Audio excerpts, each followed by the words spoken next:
J'ai bossé dans une boîte pendant 2 mois et je me souviens que je m'étais dit putain mais si genre à 30 ans je continue à avoir un travail comme ça, genre je vais pas tenir jusque 35 ou 40 ans parce que pour moi genre psychologiquement ça me tuait quoi, je pouvais pas. Mais genre je me souviens dans cette boîte là, je générais plus d'argent en une journée avec mon site en drop que eux en un mois en fait.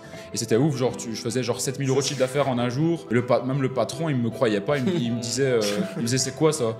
Et je disais bah c'est les ventes que j'ai fait et donc il me pose une autre question et après il me regarde. Et il tourne la tête, il arrête de parler totalement parce que j'ai compris que pour lui c'était genre impossible de générer autant d'argent. On a commencé avec un capital de 300 €. Je devais faire fonctionner avant que je finisse mes études, mon business, j'avais pas le choix, c'était ça ou rien. Et on est parti et de là on a fait 100 000 € de chiffre d'affaires et on partant d'un billet de 300 € quoi.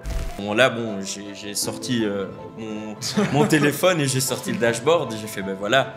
On est parti pendant un mois, franchement tout est possible et là j'ai montré les 150, 200 000 €. C'était surtout ma mère, tu vois, elle avait du mal à réaliser au début et là dès que je lui ai montré quelque chose de concret, là elle s'est rendue compte et là direct j'ai vu que c'est vrai, là elle a arrêté de me parler de mes études et tout.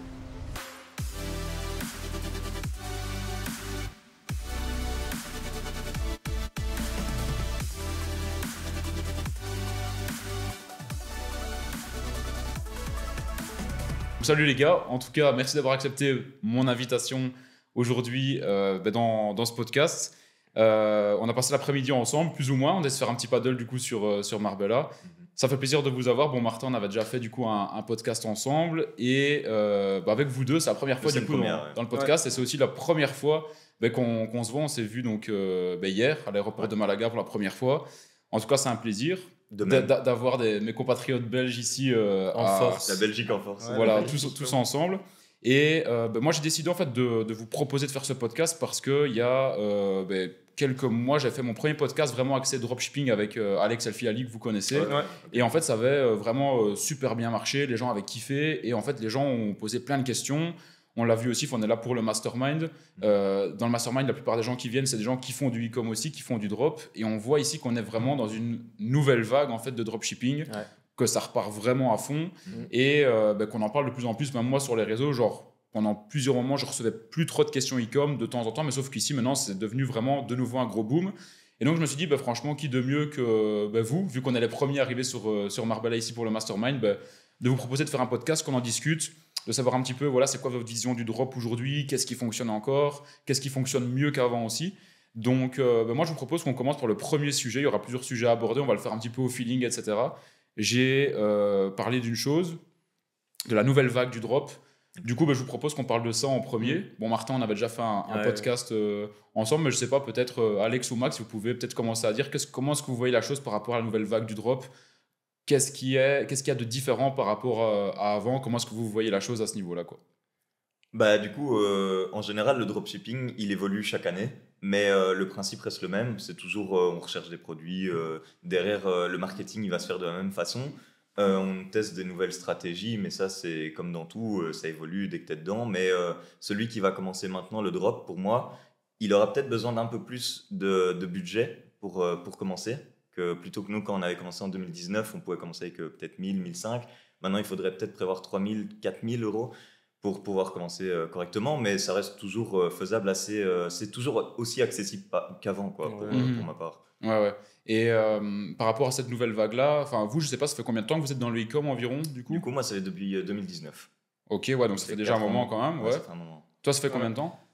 Du coup, moi, j'ai commencé le drop il y a environ 3 ans et demi que je connais le dropshipping, mais j'ai pas vraiment pris ça au sérieux dès le départ, comme la plupart des gens comme la plupart des gens qui commencent en e-commerce, ils découvrent le dropshipping, mais au départ, on prend pas ça comme un réel business, et du coup, il faut vraiment le laps de temps pour vraiment commencer à faire ses premiers tests, et après se dire que c'est un réel business, et là, je m'y mets à fond. Et c'est à ce moment-là que tu commences vraiment à avoir des résultats, et que tu perces là-dedans. Donc, si je dois dire que j'ai vraiment commencé le dropshipping, c'était en octobre 2020. Ouais, 3 ans. Donc, ça va faire presque 3 ans, quoi. 2 ans et demi, Et ça fait vraiment depuis 1 an et demi qu'on commence à avoir vraiment des gros résultats de notre côté. Ok, ouais. Voilà. Ok. Et par rapport à cette nouvelle vague, vous, comment est-ce que vous voyez ça? Pourquoi est-ce qu'il y a cette nouvelle vague maintenant depuis plusieurs mois? Est-ce que c'est parce que est-ce qu'il y a des gens, qui recommencent à en parler sur les réseaux, ou bien c'est parce qu'il y a vraiment une opportunité qui arrive? Je pense que c'est un peu un tout. C'est chaque fois qu'il y a moins de concurrence dedans, il y a beaucoup de personnes qui vont en parler en mode maintenant c'est le moment de se lancer. Du coup, les gens vont arriver. Une fois qu'ils sont tous dedans, il y aura beaucoup de concurrence. Donc les gens vont peut-être aller voir ailleurs. Et c'est un cycle en fait. Et ça tourne en boucle. Et je pense que c'est un cycle de 3-4 ans à chaque fois. Nous, on a pu le voir déjà quand moi je m'étais lancé dedans, c'est parce que j'en avais entendu parler. Et une fois que tu es dedans et que tu vois qu'il y a full concurrence, bon, si tu arrivais à un certain moment, tu te dis, bon, peut-être que maintenant, c'est pas le moment de se lancer dans le dropshipping. Mais le fait que tout le monde a avancé de la même manière, maintenant, on voit que c'est le moment de reprendre, quoi. C'est tout le monde, comme tu as dit, tout le monde commence à en reparler et tout. C'est un peu des petits bull runs comme ça. Ouais. Donc, ouais, c'est vrai que tu dis un cycle de 4 ans. Je suis d'accord avec toi sur ce cycle-ci de 4 ans, mais c'est vrai qu'on n'a pas assez de recul. Parce qu'on ne s'est pas lancé il y a 12 ans. Donc on ne peut pas dire genre il y a eu 3 moments très hauts, etc. Donc c'est assez difficile. Moi, je pense qu'il y a eu plusieurs raisons de pourquoi est-ce que les gens sont partis du drop. C'est le marketing d'influence qui était fort exploité en France, qui est devenu tout simplement mort avec tous les influenceurs qui ont fait de la merde, etc. à droite et à gauche. Et aussi avec aussi tout ce qui a été crypto NFT en fait. Ça a été un bull run où tout le monde s'est dirigé là-dedans. Et à force d'avoir essayé plusieurs business, on revient par après dans les e-com. Moi, c'est plutôt comme ça que j'ai senti. Par contre, j'ai quand même l'impression qu'au niveau de Facebook, j'ai l'impression qu'avant, il y avait beaucoup de blocages parce qu'on ne connaissait pas encore l'outil à 100%. Que maintenant, on le connaît à 100%. Et on sait en gros que s'il y a un blocage, on sait que voilà, s'il y a ce blocage-là, on sait qu'il faut faire telle chose, telle action pour débloquer en fait le blocage qu'on a, alors qu'avant c'était peut-être un peu plus difficile. Je sais pas comment vous voyez la chose. Maintenant il y a des outils qu'on n'avait pas forcément avant, que ce soit des comptes d'agence, que ce soit même au niveau des règles publicitaires, etc. Bien sûr, on le savait et on voyait sur le moment même comment est-ce qu'on pouvait agir en fonction de tel ou tel blocage. Et je veux dire, on n'avait pas vraiment du recul non plus, donc c'est un peu un tout. Et évidemment, le fait que les personnes qui réussissent bien dans ce business-là en parlent et disent ça tu peux faire, ça tu peux pas faire. Petit à petit, les gens comprennent réellement comment ça marche. Mais par contre, pour moi, par exemple en 2023, c'est très compliqué de réussir sur Facebook si tu n'as pas des contacts ou des structures adéquates. Donc des structures, je parle de business manager d'agence. C'est assez facile d'en obtenir. Il y a beaucoup d'agences.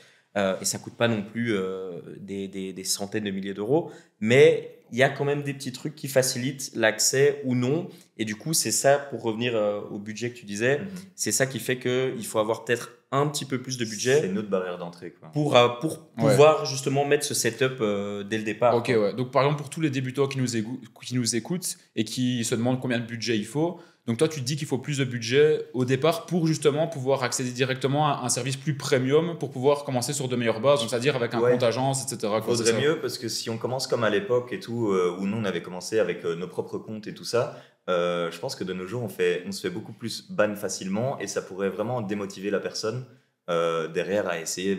Il a été ban, il n'arrive plus à chiffrer derrière, il va arrêter là. Après, pour revenir sur ce qu'a dit Alex par rapport à Facebook Ads, clairement il faut un plus gros budget comparé à avant. Ça, il n'y a pas photo. Il y a 3 ans, 4 ans, c'était vraiment la jungle. Sur Facebook, tout le monde faisait ce qu'il voulait.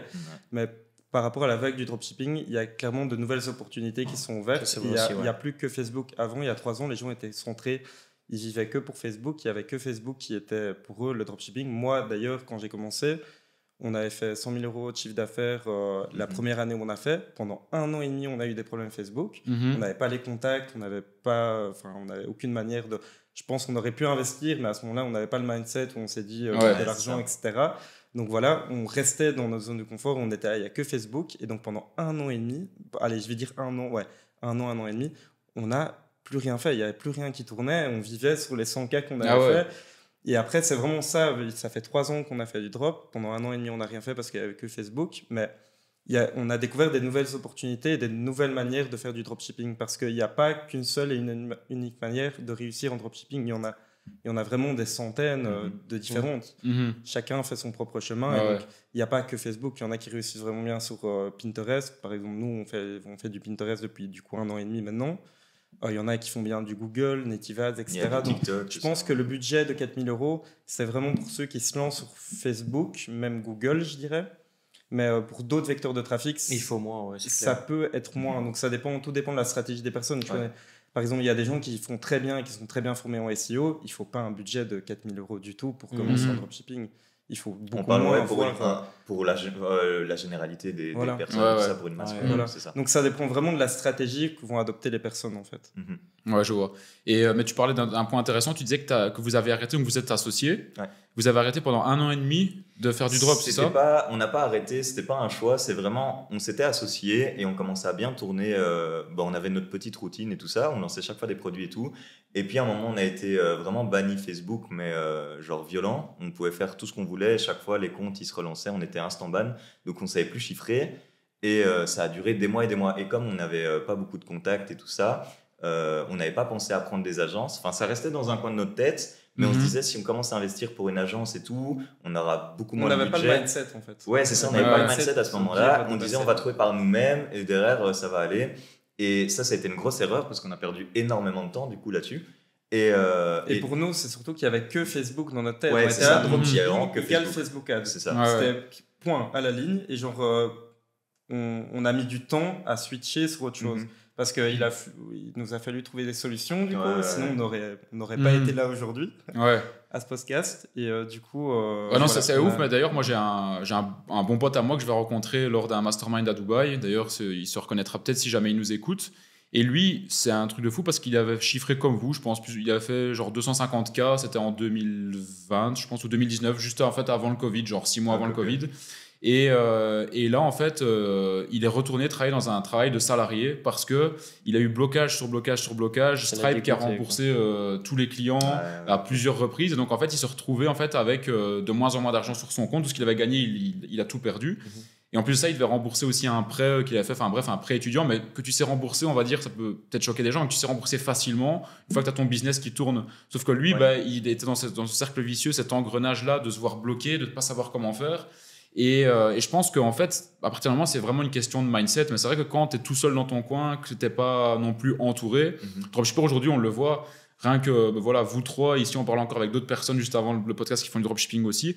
Quand tu es entouré comme ça de personnes qui font tous du drop, tu as l'impression que tu peux avoir tous les blocages possibles. Tu auras toujours une solution parce que chacun a des solutions différentes, que tu peux y arriver. Chacun a sa manière de faire en fait.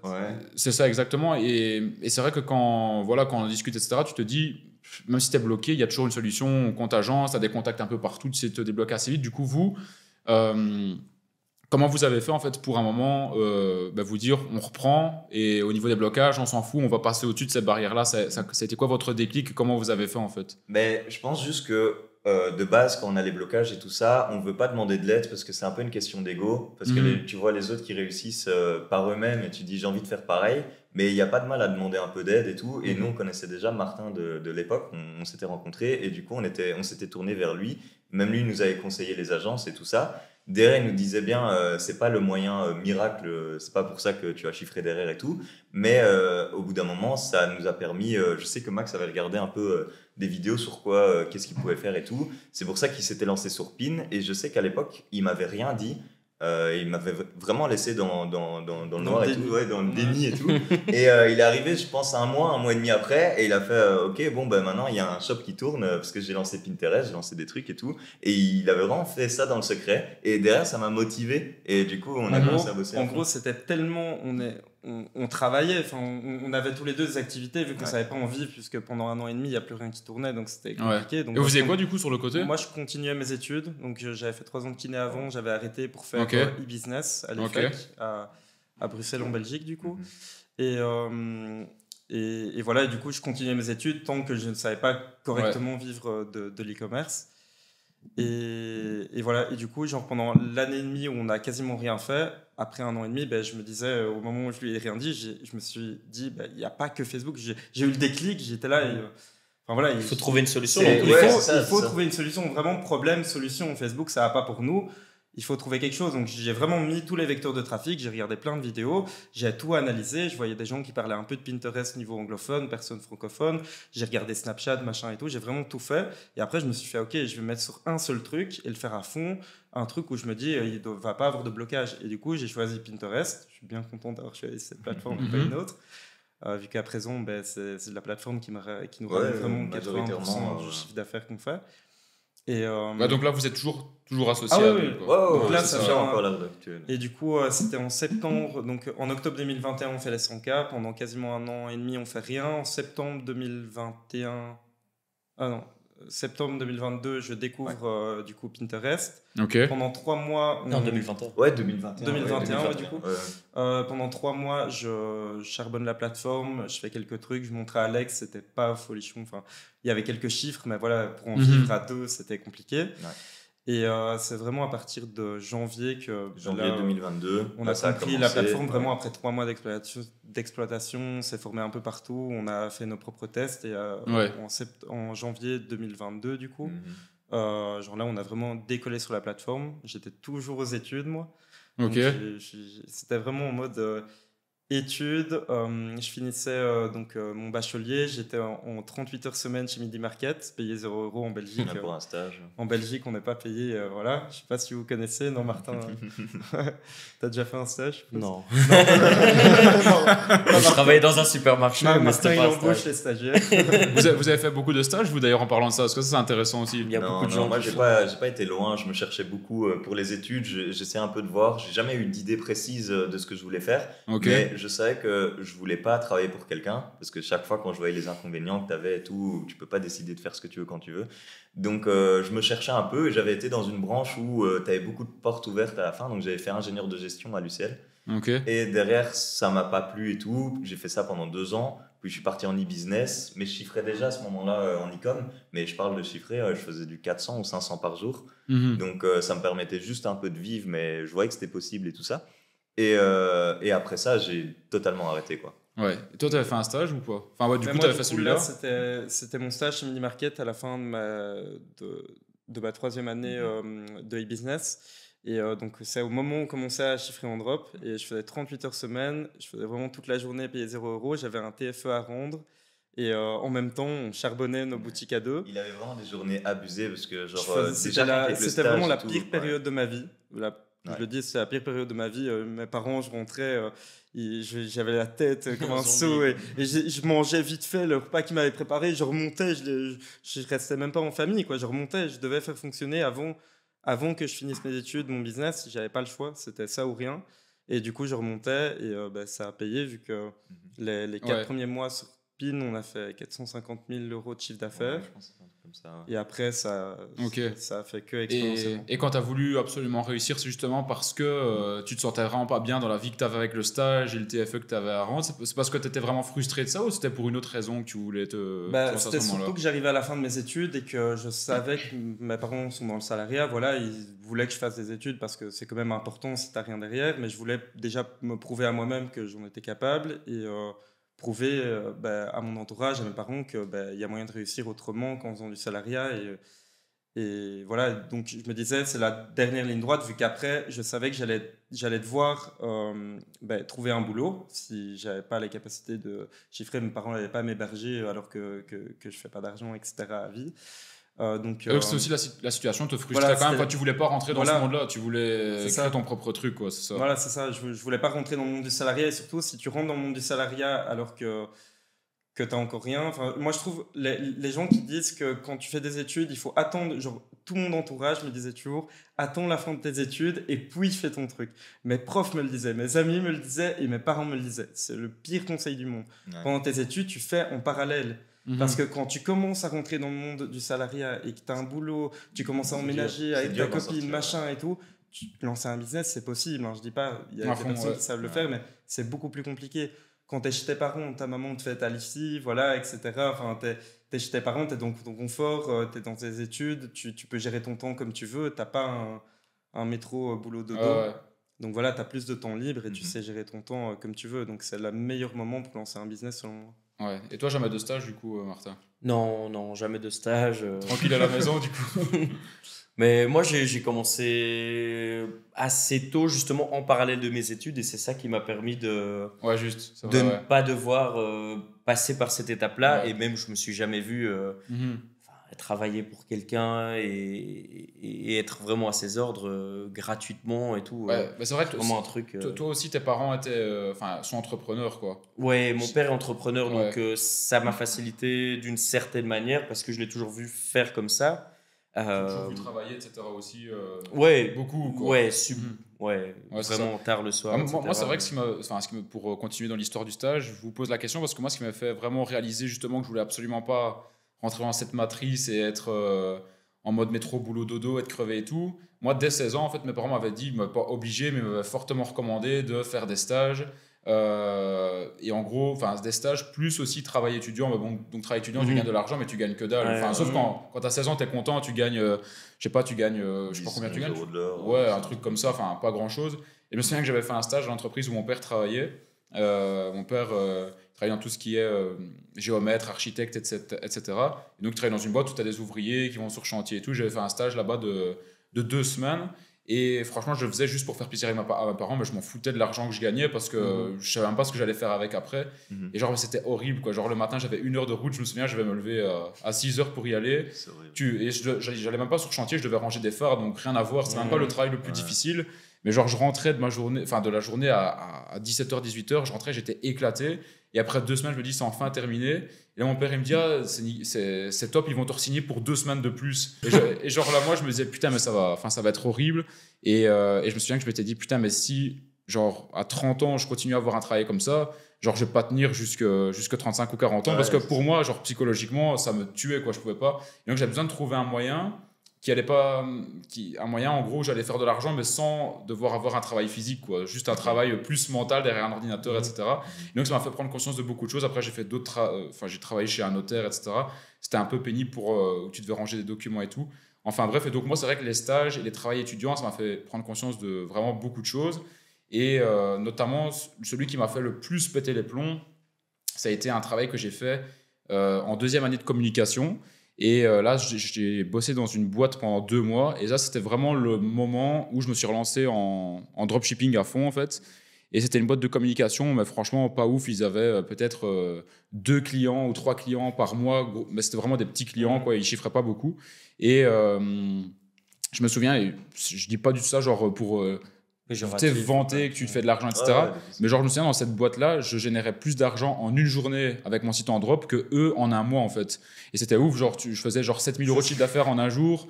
À une autre fois, j'arrive avec un dashboard Shopify, j'avais genre tapé 34K en un jour, donc 34 000 € de chiffre d'affaires en un jour. Et même le patron, il me croyait pas, il me disait, c'est quoi ça? Et je disais, c'est les ventes que j'ai fait. Et donc, il me pose une autre question. Et après, il me regarde. Et il tourne la tête, il arrête de parler totalement parce que j'ai compris que pour lui, c'était genre impossible de générer autant d'argent. Vu que lui, dans son modèle à lui, c'était pas possible de générer autant d'argent, même sur 2 ou 3 mois avec les clients qu'il avait. Et surtout en marge. Ouais, et en marge, surtout parce que là, en plus, j'étais avec le marketing d'influence, donc tu faisais du 70%, grosso modo, 70% pour les Français qui nous écoutent. Et là, ce qui m'a vraiment fait réaliser que je devais arrêter et sortir de cette matrice-là et vraiment faire mon truc à moi, c'est qu'en fait, je vais faire un rapport de stage sur cette entreprise-là dans laquelle je vais mon stage. En fait. Donc, je me disais, d'où je vais faire un rapport de stage, donc un TFE, dans une entreprise qui, pour moi, ne connaît pas les codes encore actuels, les codes que moi j'utilise dans mon business. Donc, ça me paraissait vraiment... J'avais vraiment l'ancienne époque. Ouais, genre une dissonance cognitive, mais énorme dans ma tête. Il y avait genre une différence de ouf. Et donc, c'est pour ça que je me suis dit, j'arrête tout. Et alors là, je me lance vraiment à fond. Et donc, pour rebondir sur ce que tu disais, moi, c'est vrai que... je m'étais vraiment lancé en parallèle de mes études. Pour moi, c'était super important et j'étais tellement frustré de ce modèle-là qu'il fallait absolument que je me lance, quoi. Mais je pense que c'est pas mal parce que ça permet de nous créer le petit déclic. Genre derrière, on se dit, ouais, non, on voit qu'on ne pourrait pas faire ça pendant 30, 40 ans de notre vie. Et du coup, on a une motivation en plus de pouvoir essayer d'atteindre nos buts. Derrière. Ouais, c'est ça, ouais. Mais c'est ça qui est bien, moi, je pense, d'avoir des expériences qui sont différentes quand tu es plus jeune, de pouvoir voir différents mondes de travail pour te rendre compte que qu'est-ce que tu aimes bien, qu'est-ce que tu n'aimes pas. Il y en a peut-être qui vont se dire, c'est bon, genre je gagne 1 500, 2 000 € par mois en étant ouvrier, je suis content avec ça, et tant mieux pour eux. Franchement, le but, c'est que chacun se sente bien à sa place. Mais justement, moi, un truc que je dis souvent, je pense qu'une des pires choses, c'est parfois quand tu nais dans une famille, mais qui est très riche et qu'on te pousse à rien faire de spécial, en fait, parce que les parents n'ont pas le temps de s'occuper de toi parce qu'ils travaillent beaucoup, ils te donnent juste de l'argent pour être tranquille. Et il y a des familles que je connais où ça se passe vraiment comme ça. Et franchement, ça doit juste être horrible parce que t'as le temps t'as pas vraiment la chance d'expérimenter des choses mauvaises qui vont te frustrer à te lancer dans autre chose. tu reçois l'argent de papa et maman. Alors, je dis pas que toutes les familles riches sont comme ça. Il y en a qui reçoivent des très bonnes éducations de familles riches. Mais je pense que ça doit vraiment être la pire des choses parce que quand tu es là-dedans, ben, tu n'as pas vraiment d'objectif. Tu as déjà tout qui arrive sur un plateau d'argent et tu n'as pas la fin, justement, d'avoir de l'argent, quoi. Donc, ben, du coup, vous, je sais pas comment vous êtes lancé. J'imagine, toi, ben, frustration aussi. Je pense peut-être pas que c'était un manque d'argent, mais plutôt frustration dans la société dans laquelle vous étiez qui vous a poussé justement à faire un truc d'indépendant ou Bah, il y a un peu de tout, je pense, mais déjà le fait que je me voyais pas en tant qu'employé, je voulais chercher un truc où commencer avec peu de moyens de base et vouloir être ton propre patron. Il n'y a pas grand chose à part le dropshipping, quoi. Ou alors si tu as des contacts ou peut-être un peu d'aide à droite à gauche. Mais moi, c'est ça qui m'a vraiment poussé. Et en plus, derrière, c'est un truc qui m'a passionné directement. Et je me dis que l'e-commerce, il n'y a pas de frontières où on peut vendre et tout ça. C'est beaucoup plus facile que si tu as un commerce physique à un endroit, ben, pour faire ta base de clients, ça va être beaucoup plus compliqué pour moi que si tu as toute la liberté géographique, quoi. Mais surtout qu'en 2019, c'était un peu ça l'opportunité, justement, la première vague du dropshipping. C'est ça. Tu regardes sur Internet, tu regardes sur Internet, c'est dropshipping. Maintenant, c'est vrai qu'il y a ça, mais il y a aussi d'autres trucs. Il y a des nouvelles opportunités, que ce soit dans les cryptos, NFT, même des business OnlyFans, formation. Il y a plein de trucs. Là, c'était vraiment le boom. C'est ça. C'est vrai que c'est ouf parce que tu parles de 2019. Toi, tu t'étais lancé quand encore, Martin, en drop aussi dans ces eaux-là. Aussi, on avait commencé plus ou moins en même temps. Ouais, c'est marrant à voir parce que genre vous êtes plein de la même région en Belgique à faire en fait aujourd'hui du drop et vous êtes lancé. Comment ça se fait? Est-ce que c'est parce que vous êtes influencé alors là, non, inconsciemment non, parce que de base je connaissais pas du tout Martin. Non, on se connaissait pas. Je connaissais même nous Alex, on était dans la même école, mais on se connaissait pas. Alex El Filali, je le connaissais parce qu'il était dans la même école et donc du coup voilà, mais je savais pas du tout ce qu'il faisait et tout, donc pour moi on s'est pas auto-influencé. C'est genre, je pense que c'est un peu un hasard. Et c'est vrai qu'il y a beaucoup de gens de ce coin-là, mais il y a peut-être plein de gens d'ailleurs qu'on ne connaît pas parce que juste. C'est vrai, de la région aussi. Ouais, c'est ça. Ouais. Et parlant de drop, voilà, vous avez énoncé quelques chiffres, etc. C'est quand même des beaux chiffres que vous avez fait. Et après, je suppose que vous continuez à en faire et que vous en avez fait beaucoup par après aussi. Mais c'est quoi un petit peu genre le regard que les gens autour de vous ont eu en fait? Parce que c'est vrai que quand on est jeune, qu'on génère quand même des sommes, il faut le dire, moi quand je parle avec des gens qui ont des business physiques, que je leur dis par exemple les chiffres que nous on peut faire en ligne, ben, pour eux c'est des trucs de fou parce que nous déjà, même parfois les dropshippers se plaignent d'une marge de 20%, mais il y a des gens avec des business physiques qui ont des marges de 4%, quoi. Donc 20% c'est juste énorme, quoi. Et alors après quand tu as des autres business, tout ce qui est consulting, etc., que tu as des marges de 50-60%, il y a des gens qui se disent mais putain, mais c'est des trucs de fou, quoi. Du coup vous, comment c'est quoi un petit peu le regard que les gens ont autour de vous quand vous parlez de ce que vous faites, etc., l'évolution que vous avez eue, comment ça s'est un peu passé à ce niveau-là? Pour moi, il y a un peu les deux regards. C'est que malgré le fait que même maintenant on chiffre encore et tout ça, et qu'on a beau leur prouver par A plus B qu'on fait ces chiffres-là, pour eux, ils vont penser on leur vend du rêve ou c'est trop beau pour être vrai, machin et tout. Et ils refusent d'y croire. Et tu as ceux qui sont vraiment intéressés premier degré, qui ont peut-être pas la volonté derrière de chiffrer eux-mêmes et tout ça. Ils attendent peut-être trop de tips de la part des autres et tout, alors qu'il faut faire son expérience soi-même. Mais du coup, c'est ça que j'ai vu vraiment entre les deux. Ok, ouais. Et par exemple, vous, votre famille, vos amis, toi, t'es pas issu d'une famille d'entrepreneurs, par exemple? Pas du tout. Moi, c'est bon salariat, Alex aussi. Pareil. Ok, ouais. D'une famille de bons salariés. Moi personnellement, mon père, de base, quand je lui parlais du dropshipping, il les croyait pas du tout. Simplement, quand je montrais des chiffres, rien que quand je regardais tes vidéos sur l'e-commerce il y a 3 ans, j'avais 0 € sur mon compte en banque. Je lui montrais déjà, etc. J'étais déjà intéressé, vu que je ne chiffrais pas encore. Je lui montrais, il était là, c'est intéressant. Il y en a qui doivent réussir, mais voilà, c'est pas donné à tout le monde, etc. Concentre-toi sur tes études, etc. Mais une fois que tu lui montres les chiffres et que tu montres que c'est possible, ils changent complètement de regard et ils sont là, ok, mon père qui est salarié, il a travaillé 30 ans chez BNP Paribas. Pour lui, il n'y avait que ça, il a un très très bon cadre, il a un très bon style de vie, etc.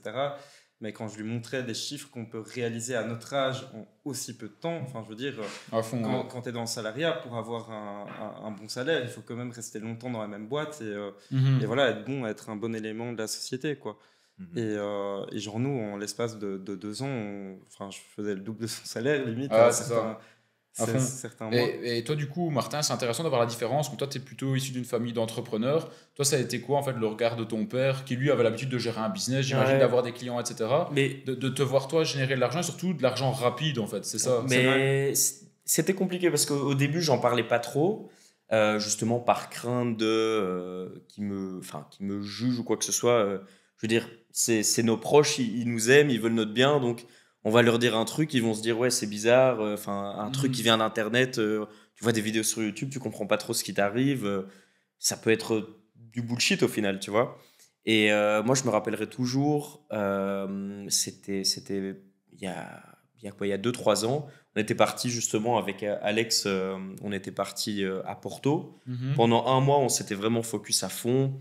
On était vraiment coupé de notre zone de confort. On était vraiment à Porto à fond dans un appart. On n'a fait que travailler. C'était vraiment du 8h, 2h du mat, quoi, à fond pendant un mois. Et justement, là, on revient. C'était en plein Q4. On revient et là, on avait généré peut-être, je sais plus trop les chiffres qu'on avait fait, mais c'était bien 100, 150 000, 200 000 euros mensuels. Et à l'époque, on s'est dit, waouh, c'est un truc de fou. C'est là vraiment qu'on a explosé. Et je me rappellerai très bien quand je suis rentré. Là, mes parents, ils me disent alors comment ça s'est passé, etc. Je dis, ben, franchement, top et tout. Et alors, là, évidemment, Q4, qui dit Q4 dit période d'examen. Et alors, ma mère, je me rappellerai, elle me disait, ouais, ok, top, et tes études et tout. Et je fais, ouais, franchement, je sais pas trop. Et elle fait, quoi, ça s'est bien passé. Et moi, je suis toujours un peu pudique avec ma famille, j'aime pas trop parler de ça, tu vois. Comme je t'avais dit l'autre fois, c'est vraiment, il y a un moment pour tout. Et à ce moment-là, bon, j'ai sorti mon téléphone et j'ai sorti le dashboard et j'ai fait, ben voilà. On est parti pendant un mois. Franchement, tout est possible. Et là, j'ai montré les, je sais pas, 150, 200 000 euros. Et là, vraiment, c'était surtout ma mère, tu vois. Elle avait du mal à réaliser au début. Et là, dès que je lui ai montré quelque chose de concret, parce que les hommes mentent, mais pas les chiffres, au final, et c'est une phrase bateau, mais c'est totalement vrai. Je lui ai montré ça. Et alors là, elle s'est rendue compte. Et là, direct, j'ai vu que oh, c'est vrai, là, elle a arrêté de me parler de mes études et tout. Bon, après, voilà, j'ai continué, mais je veux dire, c'était une sorte de déclic qui a fait que ils y ont cru. Et en fait, avant ce moment-là, ils étaient toujours à fond derrière moi. Oui, les études, il faut que tu étudies, il faut que machin. Ouais. Je leur ai montré ça et après, ils ont arrêté de me poser des questions. Quoi. Ils m'ont laissé gérer. Et voilà. Ouais, c'est marrant parce que moi, ça a été la même chose aussi. Je me souviens au tout début, genre mes parents, ils croyaient pas trop, ils voulaient absolument que je continue mes études et tout. Et le moment où ils ont commencé à y croire, c'était quand j'ai fait vraiment ma première grosse promo influx. Donc c'était, je pense, 2018 ou 2019. Je me souviens plus, enfin bref. Et où j'avais vraiment laissé les notifications Shopify. Et donc, tu sais, t'as les commandes là qui tombent tout le temps, quoi. Toutes les 15 secondes, t'en as une. Et là, je me souviens qu'ils avaient commencé à réaliser. Et là, mon père, déjà, il avait vu le dashboard, il disait, oh putain, c'est un truc de fou. Je me souviens demandé de couper ton téléphone. Je me souviens que là, la première grosse promo que j'avais fait, directement avec mon père, genre, on avait regardé sur un site, sur Autoscoot 24, je crois que ça s'appelle, Autoscoot, je sais plus, pour acheter une Mustang, en fait. Direct. Parce que, genre, mon père, c'était genre la voiture de ses rêves. Et moi, du coup, vu que c'était la voiture des rêves de mon père, ben, c'était une voiture que je voulais aussi. Et genre, tu sais, tu commences à gérer de l'argent, mais t'as aucune éducation financière. Parce que quand t'as tant d'argent qui arrive d'un coup comme ça sur un dashboard que tu t'y attends pas, bah, tu veux directement, tu te dis mais qu'est-ce que je vais en faire en fait. Et directement moi j'étais en mode putain j'ai envie d'acheter une Mustang alors que je crois que j'avais même pas encore le permis, je savais pas qu'il y avait des taxes de mise en circulation en Belgique non plus. Une fois que j'ai tout regardé ça m'a refroidi, je me suis dit je vais d'abord investir, on verra bien par après. Enfin bref, donc ça a été le premier déclic pour mes parents. Et puis le deuxième, il y a eu 3 déclics, c'était le premier vraiment en court terme. Il y a eu le deuxième déclic, ça a été quand mes parents ont vu des amis à moi ou des connaissances qui étaient dans le même délire, c'est-à-dire business en ligne, et que c'était eux qui en parlaient à mes parents en fait. Si c'était moi qui en parlais, ils prennent pas vraiment sérieux à 100%. À la légère, quoi. Voilà, c'est ça. Par contre, quand ça sort de la bouche de quelqu'un d'autre, ah punaise, lui aussi il fait ça, donc c'est possible. Et j'ai ça avec d'autres personnes aussi. Par exemple, je sais qu'avec des potes très proches, quand je leur parle, ils vont croire, mais quand c'est vraiment des autres personnes qui ne connaissent pas, par exemple, regarde un exemple tout bête, quand on était à Abu Dhabi, avec ma copine, quand elle a vu vos dashboards à vous, Shopify, là, ça lui a encore donné un déclic en plus, en fait. Que dans la tête de ces personnes, je veux dire, toi, c'est ta copine, donc tu vis avec elle tous les jours, tu peux lui dire des choses, elle va les entendre, mais c'est comme, imaginons si ton père il te répète tous les jours de faire ça, de ranger ta chambre, tu vois.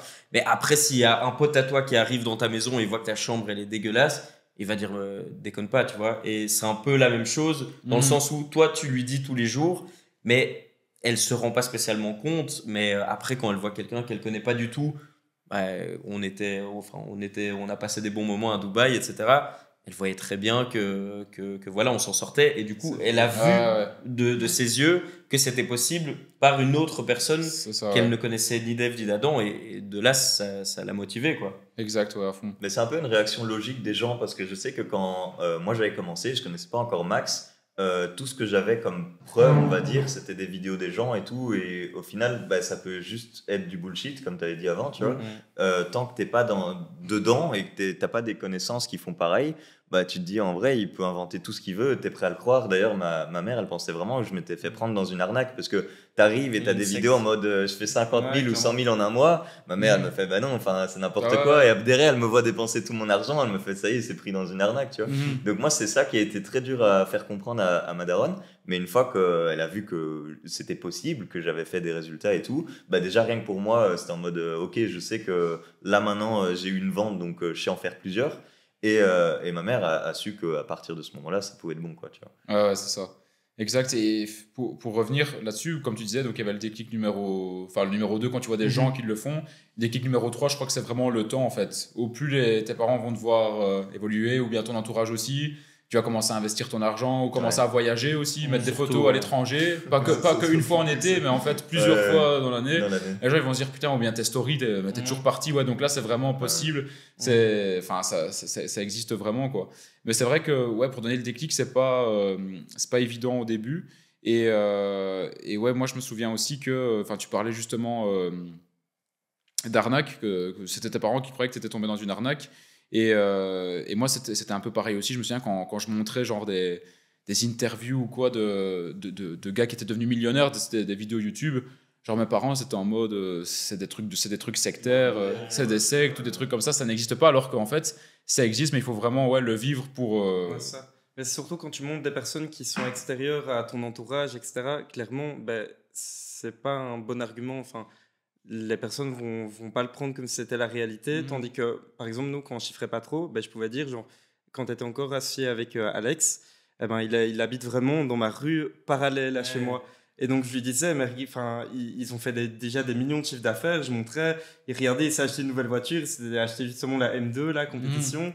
Et donc, il était dans la rue à côté, et il faisait ce que je suis en train de faire. Donc, mes parents étaient déjà là d'un point de vue en mode, ok, c'est possible, et on commençait à chiffrer à ce moment-là. Et donc, c'est vraiment quand tu vois du concret, au final, c'est ce qu'on dit là, quand on arrive à montrer des choses concrètes à notre entourage, que ça semble réel. Quoi. Ouais, c'est ça, ouais.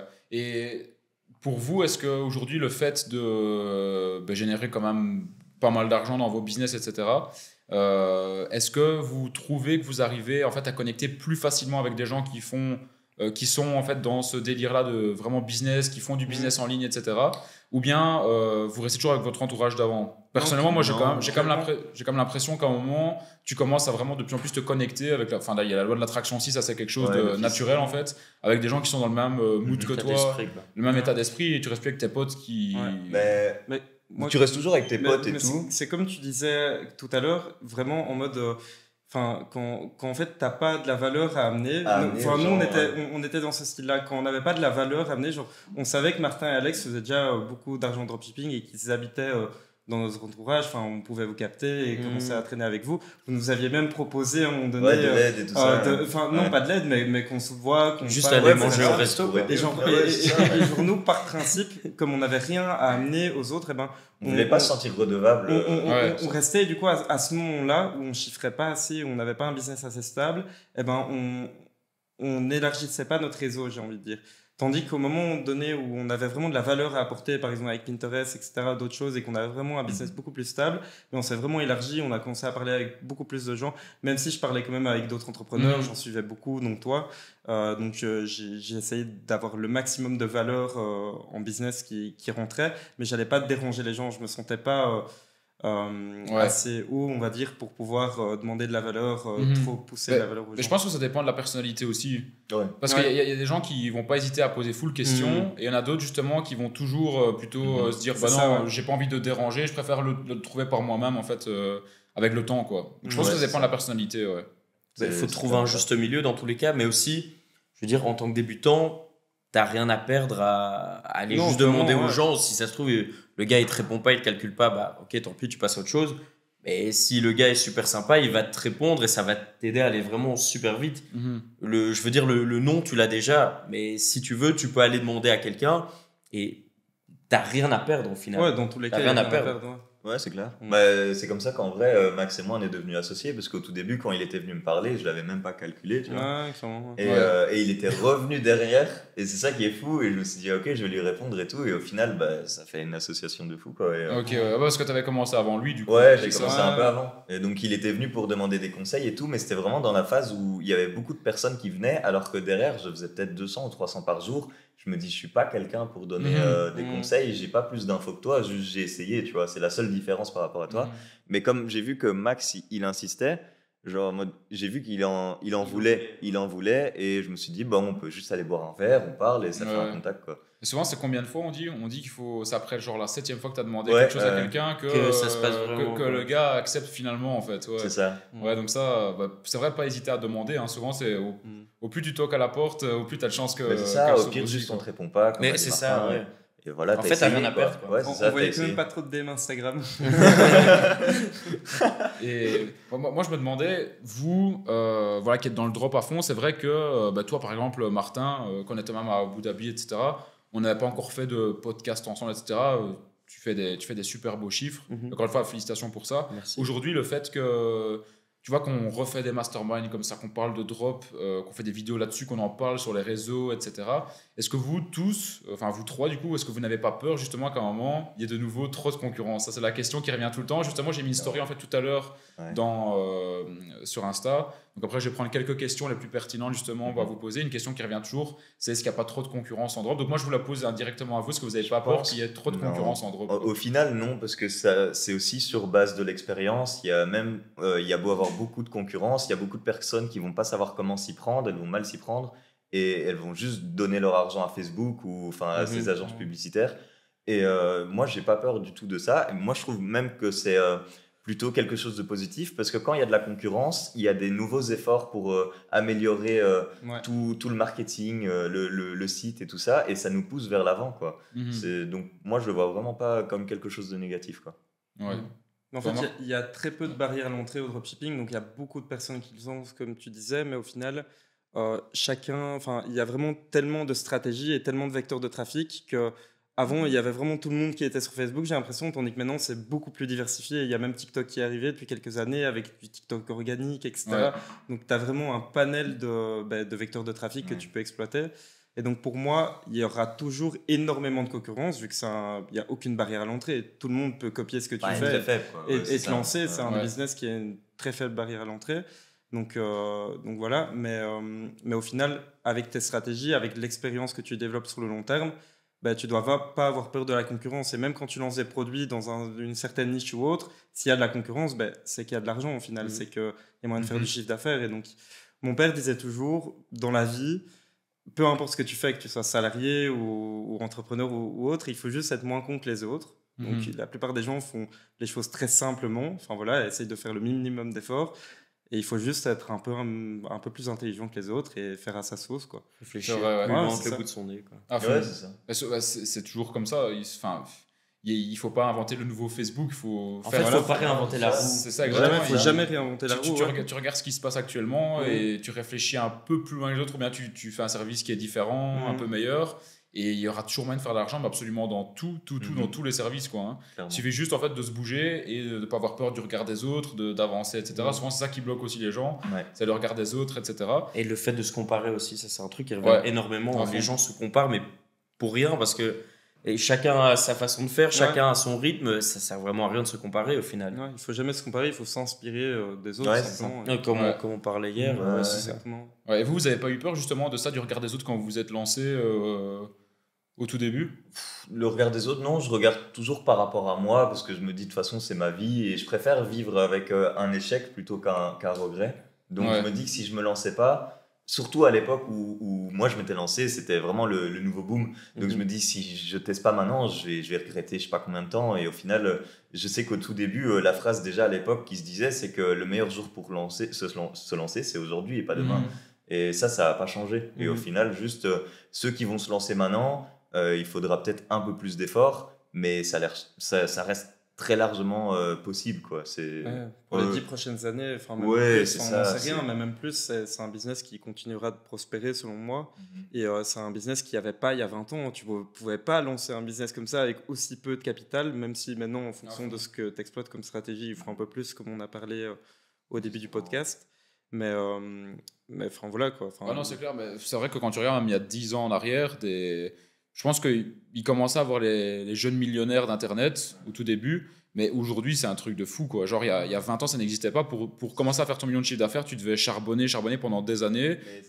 Et qu'aujourd'hui, en fait, en quelques mois, tu peux l'avoir atteint en restant même dans ton lit, sur ton ordinateur. C'est ça qui est ouf, quoi. En slip, c'est vrai. C'est un truc de ouf. Pour l'anecdote, quand on était en octobre 2020, qu'on s'est associés, on n'a pas commencé avec un énorme capital, puisqu'on parlait de capital au début. On a commencé avec un capital de 300 €, nous. Donc, c'est-à-dire qu'on avait 300 € on avait sur un compte. Peu d'expérience. On n'avait rien. Et on est parti. Et de là, on a fait 100 000 € de chiffre d'affaires et on partant d'un billet de 300 €, quoi. Donc, bon, après, il y a eu des échecs là-dedans. On testait avec très peu de budget les produits. Voilà, mais il y a eu aussi un peu de chance qui est venu. Enfin, il y a toujours le facteur de chance un peu. Mais une question, enfin, c'est pas vraiment une question, mais plutôt comment expliquer, plutôt une vision que les gens qui ne font pas du dropshipping ont du dropshipping, c'est que c'est des petits jeunes qui vendent des produits de merde et qui passent vite d'un site à l'autre, en fait. Du coup, vous, aujourd'hui, vous faites du drop. Alors, je sais que si vous faites du drop déjà depuis plusieurs mois, plusieurs années, c'est que vous avez des comptes bien solides qui tiennent bien et que vous ne vendez pas de la merde, que vous êtes professionnel, etc. Mais ce que je veux vous poser comme question, c'est quoi votre vision que vous avez de vous dans le business pour les prochaines années, en fait? Est-ce que vous voyez faire du dropshipping tout le temps? Est-ce que c'est vraiment le dropshipping qui vous anime? Enfin, où est-ce que vous voyez, en fait, par exemple, dans 5 ans? On a d'office d'autres projets à côté, mais le fait de cracher sur une source de revenus qui est assez facile à obtenir, je pense pas que c'est le truc à faire non plus. Donc faire un drop un peu plus qualitatif et tout, c'est toujours pas mal. Et à côté, ça t'empêche pas de faire des projets, surtout que le fait que maintenant c'est tout le temps la même chose pour nous, on a l'habitude. On peut travailler beaucoup plus vite que quand tu commences. Ou moi, je sais que passer des journées de 16 heures à faire le truc que maintenant je peux faire ça en 4 heures ou 5 heures. Surtout qu'on a beaucoup plus d'outils qu'en 2019. Genre maintenant, c'est même avec ChatGPT et tout ça, ça peut aider énormément. Et donc il y a pas d'excuse, quoi. Mais je cracherai pas sur le drop parce qu'on a commencé par là dans tous les cas, quoi. Mais c'est vrai qu'il y a beaucoup de personnes sur les réseaux, même sur Twitter, etc. D'ailleurs, allez suivre Lucas, il a débarqué il n'y a pas longtemps sur Twitter. Mais c'est surtout sur Twitter récemment, parce que je traîne beaucoup sur ce réseau-là. Mais je vois beaucoup de personnes qui ont commencé par le drop, qui ont généré des millions, qui ensuite sont passés en marque, etc. Et maintenant, ils crachent dessus comme si c'était vraiment le pestiféré, le business à ne pas faire, le truc pas du tout éthique et tout. Énormément. Et moi, je vois ça, mais je suis en mode, pourquoi je comprends pas du tout, quoi. C'est les gens crachent dessus alors que c'est ça qui les a fait démarrer, etc. Pour moi, je cracherai jamais là-dessus, même s'il y a des façons de faire bien les choses et il suffit d'être juste avec soi-même et en accord avec soi-même et ses principes. Et à partir du moment où tu es carré et 100% en accord avec tes valeurs et tes principes, il n'y a vraiment pas de raison de renier ça ou de cracher dessus ou quoi que ce soit. Évidemment, il y a des gens qui vont faire n'importe quoi, mais c'est comme dans tous les business. Oui, c'est ça. C'est un peu bête pour moi. Peut-être que ceux qui crachent dessus, c'est parce qu'ils ont fait de la merde avant, qu'aujourd'hui... Je sais pas, je dis ça comme ça, mais pour moi, je pense que si tu te sens bien avec ce que tu fais, il n'y a pas de raison de cracher justement par où t'es passé. Ça veut dire que si tu craches par où t'es passé, peut-être parce que t'as vécu des mauvais moments aussi. C'est ça, je sais pas. Et au final, le dropshipping, quand tu commences, la plupart des gens qui commencent le dropshipping, ils n'ont jamais fait de business avant. Bon, ça dépend, il y en a qui switchent de carrière, qui changent de business. Mais quand tu commences le dropshipping, ça te permet vraiment de découvrir tout un aspect que tu n'as jamais vu et tu touches à tout. C'est ça qui est génial et qui est adoré avec ce business, c'est que tu commences, il n'y a rien qui est délégué, tu fais tout par toi-même. Donc, tu vas apprendre, tu fais même ton SAV au début. Tu fais le SAV, tu fais les pages produits, tu fais les pubs, tu fais la recherche concurrentielle, tu fais de l'analyse de marché, tu fais vraiment tout. Et c'est comme si tu touchais à tous les aspects d'une société au final. Et c'est ça qui est génial. Et donc, au début, clairement, quand on a commencé, au tout début, on livrait avec AliExpress. C'était pas très quali au début, mais voilà, on vendait pas non plus des dizaines de milliers de produits par jour comme on peut faire à certains mois ou certains jours. Mais ça s'est professionnalisé de mois en mois. Et il faut jamais rester dans sa zone de confort. Il faut toujours aller se professionnaliser sur le long terme. Et au final, le dropshipping, ça peut paraître basique d'un point de vue infrastructure, en mode il y a un client qui achète ton produit, t'achètes sur AliExpress, tu l'envoies au client et c'est une qualité dégueu, mais il y a moyen de faire évoluer et tout ça, c'est tout dans un écosystème et ça s'arrête jamais, quoi. Il y a toujours moyen d'évoluer, de se professionnaliser, de créer des équipes, des process, d'améliorer la qualité des produits et ainsi de suite. Donc pour moi, c'est encore de l'avenir et même si on fait du dropshipping, il y a moyen de faire des marques derrière. Il y a des marques avec une très bonne satisfaction client qui tournent chez plein d'e-commerçants qu'on a déjà vu avec des très bons trust-pilotes. Donc il y a encore de l'avenir selon moi et c'est pas mal vu, quoi. Enfin, ça dépend de comment les personnes le font et s'ils se professionnalisent ou pas. Voilà. C'est vrai que ça dépend des plateformes aussi. Genre sur TikTok, j'ai l'impression que le drop est mieux vu, ou même dans des pays comme la Chine, etc., que par exemple ici en Europe, comme avec Facebook. Mais c'est surtout en France, quand je dis France et francophonie, j'ai l'impression que c'est très mal vu, parce que dès que tu dis aux gens que tu fais du dropshipping, ils pensent direct aux influenceurs. Qui dit influenceur dit qu'il y a eu des arnaques, etc. Et du coup, c'est très mal vu. Mais par exemple, aux États-Unis, tu dis j'ai un business de dropshipping qui me génère autant par mois. Et ils viennent te cirer les pompes, quoi. Genre... Je pense que la France, le problème, c'est comme tu dis, c'est déjà les influenceurs qui ont mis carnage sur les marchés pendant plusieurs mois, voire plusieurs années. Et aussi le rapport à l'argent aussi. Les gens savent que quand tu fais du dropshipping, que tu es jeune, donc c'est un business qui rapporte de l'argent. Donc si tu es jeune et que tu gagnes de l'argent, déjà, ça sonne faux, quoi. En France et en Belgique, c'est assez bizarre qu'en Amérique, ça va être mieux vu, etc. Pour rebondir sur ce que tu disais, tu parlais de ChatGPT. Justement, vous, comment vous l'utilisez dans votre business aujourd'hui ? Est-ce que vous l'utilisez tous les jours? De quelle manière vous l'utilisez? Et pourquoi faire justement dans votre business de e-commerce? En vrai, on l'utilise assez souvent parce que c'est une aide en plus et il ne faut pas cracher dessus. Donc moi, ce que je fais avec ChatGPT, c'est d'habitude, moi, je fais les pages produits et tout ça, donc tout ce qui est marketing. Et j'aime bien qu'il me donne des idées et derrière, je les retravaille parce que j'ai ma façon de faire. Mais le fait juste qu'il donne des idées et en plus elles sont quand même pas mal, c'est pas mal réussi. Donc moi je l'utilise pour ça, je pense que je l'utilise quasiment quotidiennement et pour moi faut pas cracher dessus, quoi, parce que c'est l'avenir, tout ce qu'il y a avec les intelligences artificielles, qu'on le veuille ou non, c'est un truc qui va rentrer de plus en plus dans notre quotidien. Donc vaut mieux à l'apprendre directement dès que c'est les débuts, où ça va être le plus facile vu qu'on va évoluer avec, que tu arrives dans 5 ans et tu dis ok, maintenant je vais commencer, et il y aura déjà plein de trucs qui seront avec des intelligences artificielles et tu peux être vite perdu, je pense. Ouais, c'est clair. Ouais, surtout que ça évolue à une vitesse folle. Ouais, c'est ça. C'est vrai que même l'utiliser pour des pages produits, moi je le fais aussi pour mes business à moi, mais je l'utilise, je trouve vraiment de la manière la plus simple possible. Même si tu donnes un gros contexte, il te sort une réponse qui est top, mais tu dis que tu peux aller tellement loin, mais même toi, ton cerveau, en fait, n'est pas assez développé pour pouvoir utiliser ChatGPT de la meilleure des manières, j'ai l'impression, en fait. Clairement. Tellement c'est un outil de dingue. Toi, du coup, tu l'utilises pourquoi ou bien des autres outils d'intelligence artificielle? Moi, c'est surtout d'autres outils. ChatGPT en tant que tel, c'est plus mes collaborateurs sur des tâches bien précises. Moi, ces tâches-là, je les fais pas ou je les fais plus. Donc, je l'utilise pas vraiment, mais il y a vraiment plein d'IA. Et surtout, on parlait de vagues dans le business. Là, on est vraiment en plein air des IA, en plein boom. Et tu as des IA un peu pour tout, que ce soit pour, comme tu dis, les pages produits, que ce soit pour les créatives, au niveau des vidéos, au niveau des photos, même au niveau des audios, de faire générer une parole par une IA avec une voix que tu choisis. C'est un truc de fou. Et en fait, il n'y a plus vraiment de limites. Les limites, comme tu dis, c'est le cerveau humain. Et il y a tellement des nouvelles IA qui sortent tout le temps, tous les jours, qu'au final, tu peux... Enfin, si tu cherches vraiment plus loin que juste ChatGPT, tu as une montagne devant toi et tu peux vraiment gagner du temps de malade, quoi. Vraiment un temps de fou.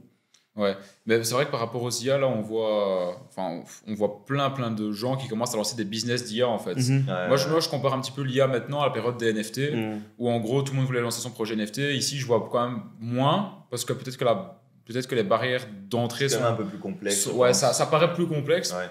Peut-être que ça l'est pas vraiment quand tu veux lancer un business d'IA, parce que tu peux dupliquer des business d'IA qui existent déjà aux States, mais ça peut paraître complexe à première vue. Mais j'ai vraiment l'impression que aujourd'hui, il y a tout le monde qui veut lancer son business d'IA, qui veut le développer, le mettre en abonnement mensuel, etc. C'est un petit peu ce qu'on voit un peu partout aux States. Et c'est vrai qu'en Europe, il n'y en a pas encore beaucoup. Enfin, il y en a beaucoup, mais je veux dire, comparé aux States, c'est surtout de là-bas que ça vient.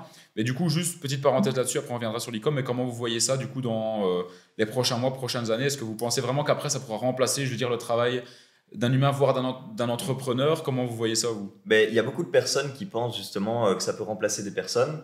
Moi, je suis pas trop de cet avis-là, parce que je pense qu'on pourra toujours l'utiliser d'une meilleure façon. Et au lieu d'en avoir peur, de toute façon, c'est un peu une étape qui est... elle va arriver, qu'on le veuille ou qu'on le veuille pas. Donc autant juste qu'on en tire profit, qu'on apprenne à les gérer le mieux possible. Comme ça, derrière, on pourra les utiliser pour notre business, quoi. Moi, je le vois comme ça. Ouais. Ok, pour revenir sur le drop, je vais juste revenir sur une question que je vous avais posée, peut-être de nouveau pour vous trois, parce que c'est une question, que, comme je disais, plutôt une vision que les gens ont du drop, que c'est plutôt court terme, etc. Mais du coup, vous est-ce que vous voyez faire du drop tout le temps, ou bien est-ce que vous avez des projets qui vous animent encore plus, mais que vous ne lancez pas encore parce que justement, il y a ces sources de revenus rapides, on va dire, une fois que tu as compris les codes, etc. Vous, ce serait quoi les autres projets que vous voudriez lancer plus tard, en fait, si jamais vous en avez, bien sûr, quoi. Pour moi, le drop, ça restera une des sources de trafic numéro 1. Enfin, c'est pas que le dropshipping en soi, c'est vraiment l'e-commerce, tout le business autour. Ouais. Donc, le dropshipping, peut-être que je vais pas rester dedans sur le moyen long terme. Je compte vraiment créer des marques en e-commerce, des trucs avec du stock qui sont valorisés. Limite plus penser à la revente plutôt qu'au chiffre d'affaires qui est généré par la boutique. Voilà. Et après, vraiment sur le long terme, c'est récolter un max de cash flow avec ce type de business-là, qui permet de commencer avec très peu et qui nous a permis de décoller aujourd'hui, et ensuite investir dans des projets beaucoup plus long terme tels que l'immobilier ou la restauration ou autre. Après, c'est nos limites. Pour le moment, moi je compte rester dans l'e-commerce et voir par la suite, mais clairement l'immobilier et des trucs beaucoup plus stables pour des années et des années, c'est ce que je compte faire.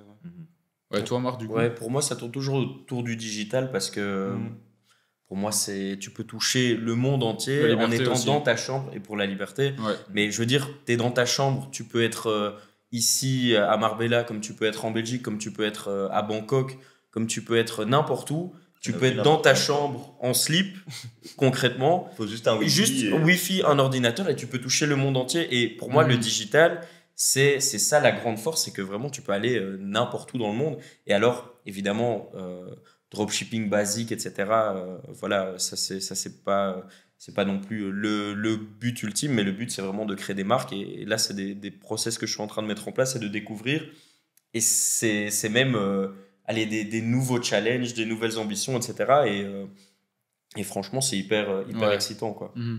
Ouais, non, c'est vrai, mais souvent les gens qui sont dans le business physique nous envient beaucoup, parce qu'ils disent punaise, c'est des petits jeunes qui ont des business online juste avec un ordinateur, ils peuvent voyager partout. Surtout pour la liberté. Pour la liberté, surtout si tu es à la recherche de la liberté, ça c'est juste ouf. Il y en a d'autres qui sont pas trop à la recherche de la liberté, ils sont bien dans leur pays, ils veulent rester là tout le temps.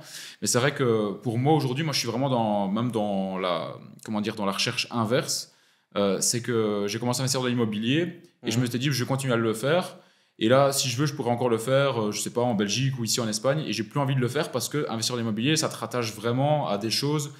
Ça te donne de la liberté aussi, mais psychologiquement, tu es toujours attaché à des choses qui sont très lents, qui sont très lourds à gérer et qui rapportent pas énormément d'argent, en fait, finalement. Sur le long terme, oui. Sur 15-20 ans, tu es content d'avoir ton immobilier.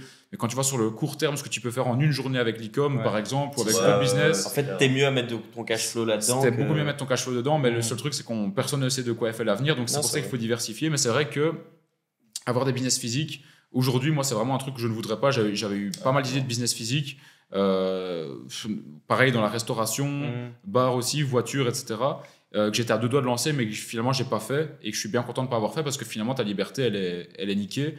Et je pense que garder la liberté aujourd'hui avec les facultés qu'on a de faire de l'argent en ligne, il faut vraiment continuer à capitaliser là-dessus, et voilà, quand tu peux voir l'argent que tu peux faire rapidement et facilement quand tu as les connaissances, c'est ouf par rapport au business physique, quoi. Ouais, c'est clair. Surtout quand tu vas investir et tout, moi je sais que il y avait des contacts à moi et tout qui investissent pas mal et qui disaient qu'ils investissaient en fonction de s'ils étaient sûrs si dans le futur ça allait être là. Par exemple, l'immobilier, c'est vrai que c'est très lent, c'est sur le long terme et tout ça, mais dans 30 ans, on est sûr qu'on devra encore habiter dans des maisons et des trucs comme ça, et on n'a pas le choix. Alors que tu investis dans les cryptos et tout, ça se dit être l'avenir, mais on ne sait pas quoi demain est fait, donc du coup, voilà. C'est ça, ouais. C'est une question de perspective, et je pense aussi de sécurité, et la sécurité est différente dans la tête de chacun, en fait. Il y en a qui vont se sentir sécurisés en investissant dans l'immobilier, d'autres qui vont se sentir sécurisés justement en ayant juste un ordinateur et avoir une liberté qui est énorme, en fait. Des choses. C'est la perception des choses qui change tout, et je pense que ça, par exemple, ma perception des choses, c'est que si je vois un gars qui roule en Lamborghini, j'en sais rien, dans Bruxelles, et qui a 400 appartements, mais qui se lève tous les matins à 4 heures, qui est hyper stressé, qui reste dans la même ville et qui tourne en rond au final entre tous ses appartements toute sa vie. Par exemple, ma perception des choses, c'est que c'est pas une vie intéressante, mais ça reste ma perception à moi. Peut-être que lui s'éclate à fond dans sa vie, et tant mieux pour lui. Ma perception, c'est plus de découvrir, faire des rencontres humaines aussi aux 4 coins du monde, et pas rester avec que les personnes du même pays, c'est rencontrer d'autres cultures, et le voyage passe justement par la liberté qui est donnée par l'argent que tu peux faire par le business en ligne. Ça, c'est ma vision à moi, mais c'est vrai que je pense qu'on a plus ou moins la même vision vu qu'on fait du business en ligne. Mais ça dépend toujours de la perspective de chacun, quoi.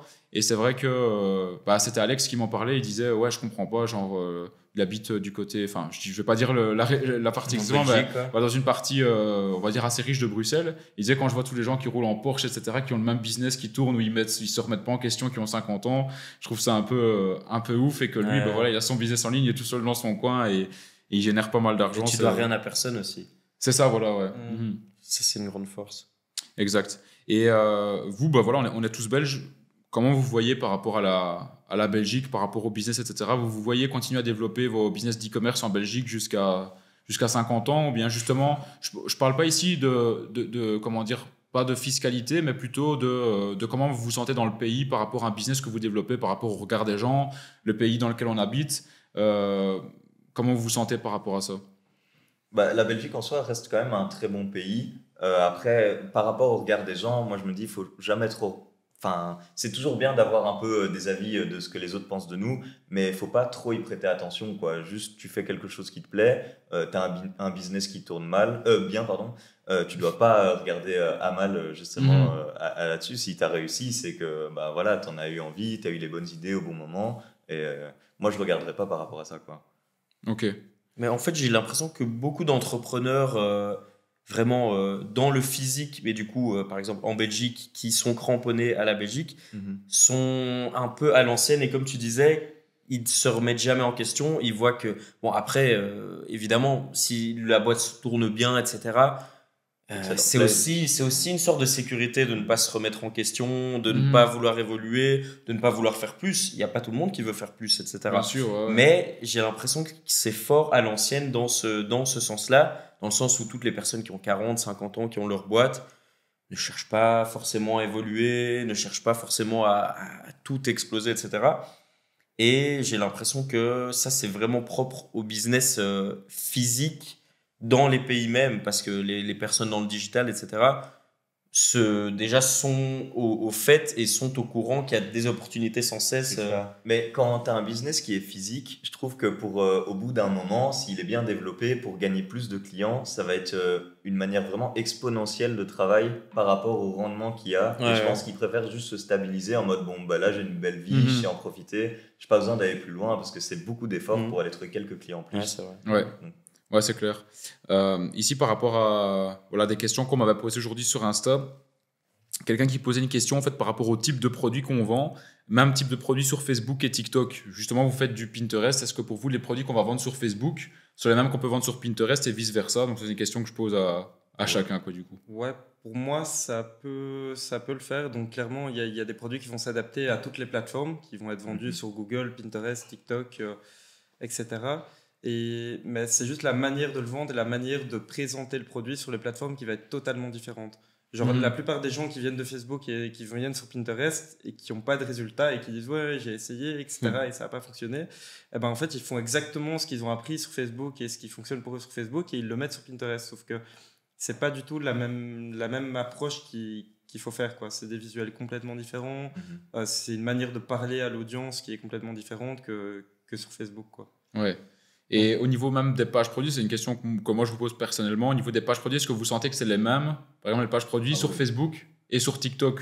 Parfois, on a du marketing un peu plus ciblé au niveau des jeunes aussi. Peut-être, ouais. Ça dépend de l'audience qui est ciblée. Ouais. Moi, j'ai quand même l'impression que sur TikTok, c'est plus clair, concis, pas besoin de passer par 36 000 chemins. Moi, je t'aurais dit l'inverse, justement, ah ouais, de mon ressenti. Sérieux, ouais. Sur TikTok, pour moi, et encore, pour moi, honnêtement, il n'y a pas vraiment de différence, mais dans la tête des gens, sur TikTok, c'est justement branding à fond, machin, pour se démarquer de la concurrence, que sur Facebook. Au final, ton audience cible, la plupart du temps, c'est plus de 35, plus de 40 ans. Et les personnes, justement, moi, toutes les personnes avec qui je travaille, pour les pages produits, je les brief et je leur dis, franchement, tu fais au plus simple, 4, 5 paragraphes, tu mets des mots en gras parce que les gens, ils vont regarder ça en premier. Mais c'est vraiment des trucs hyper simples. Et même,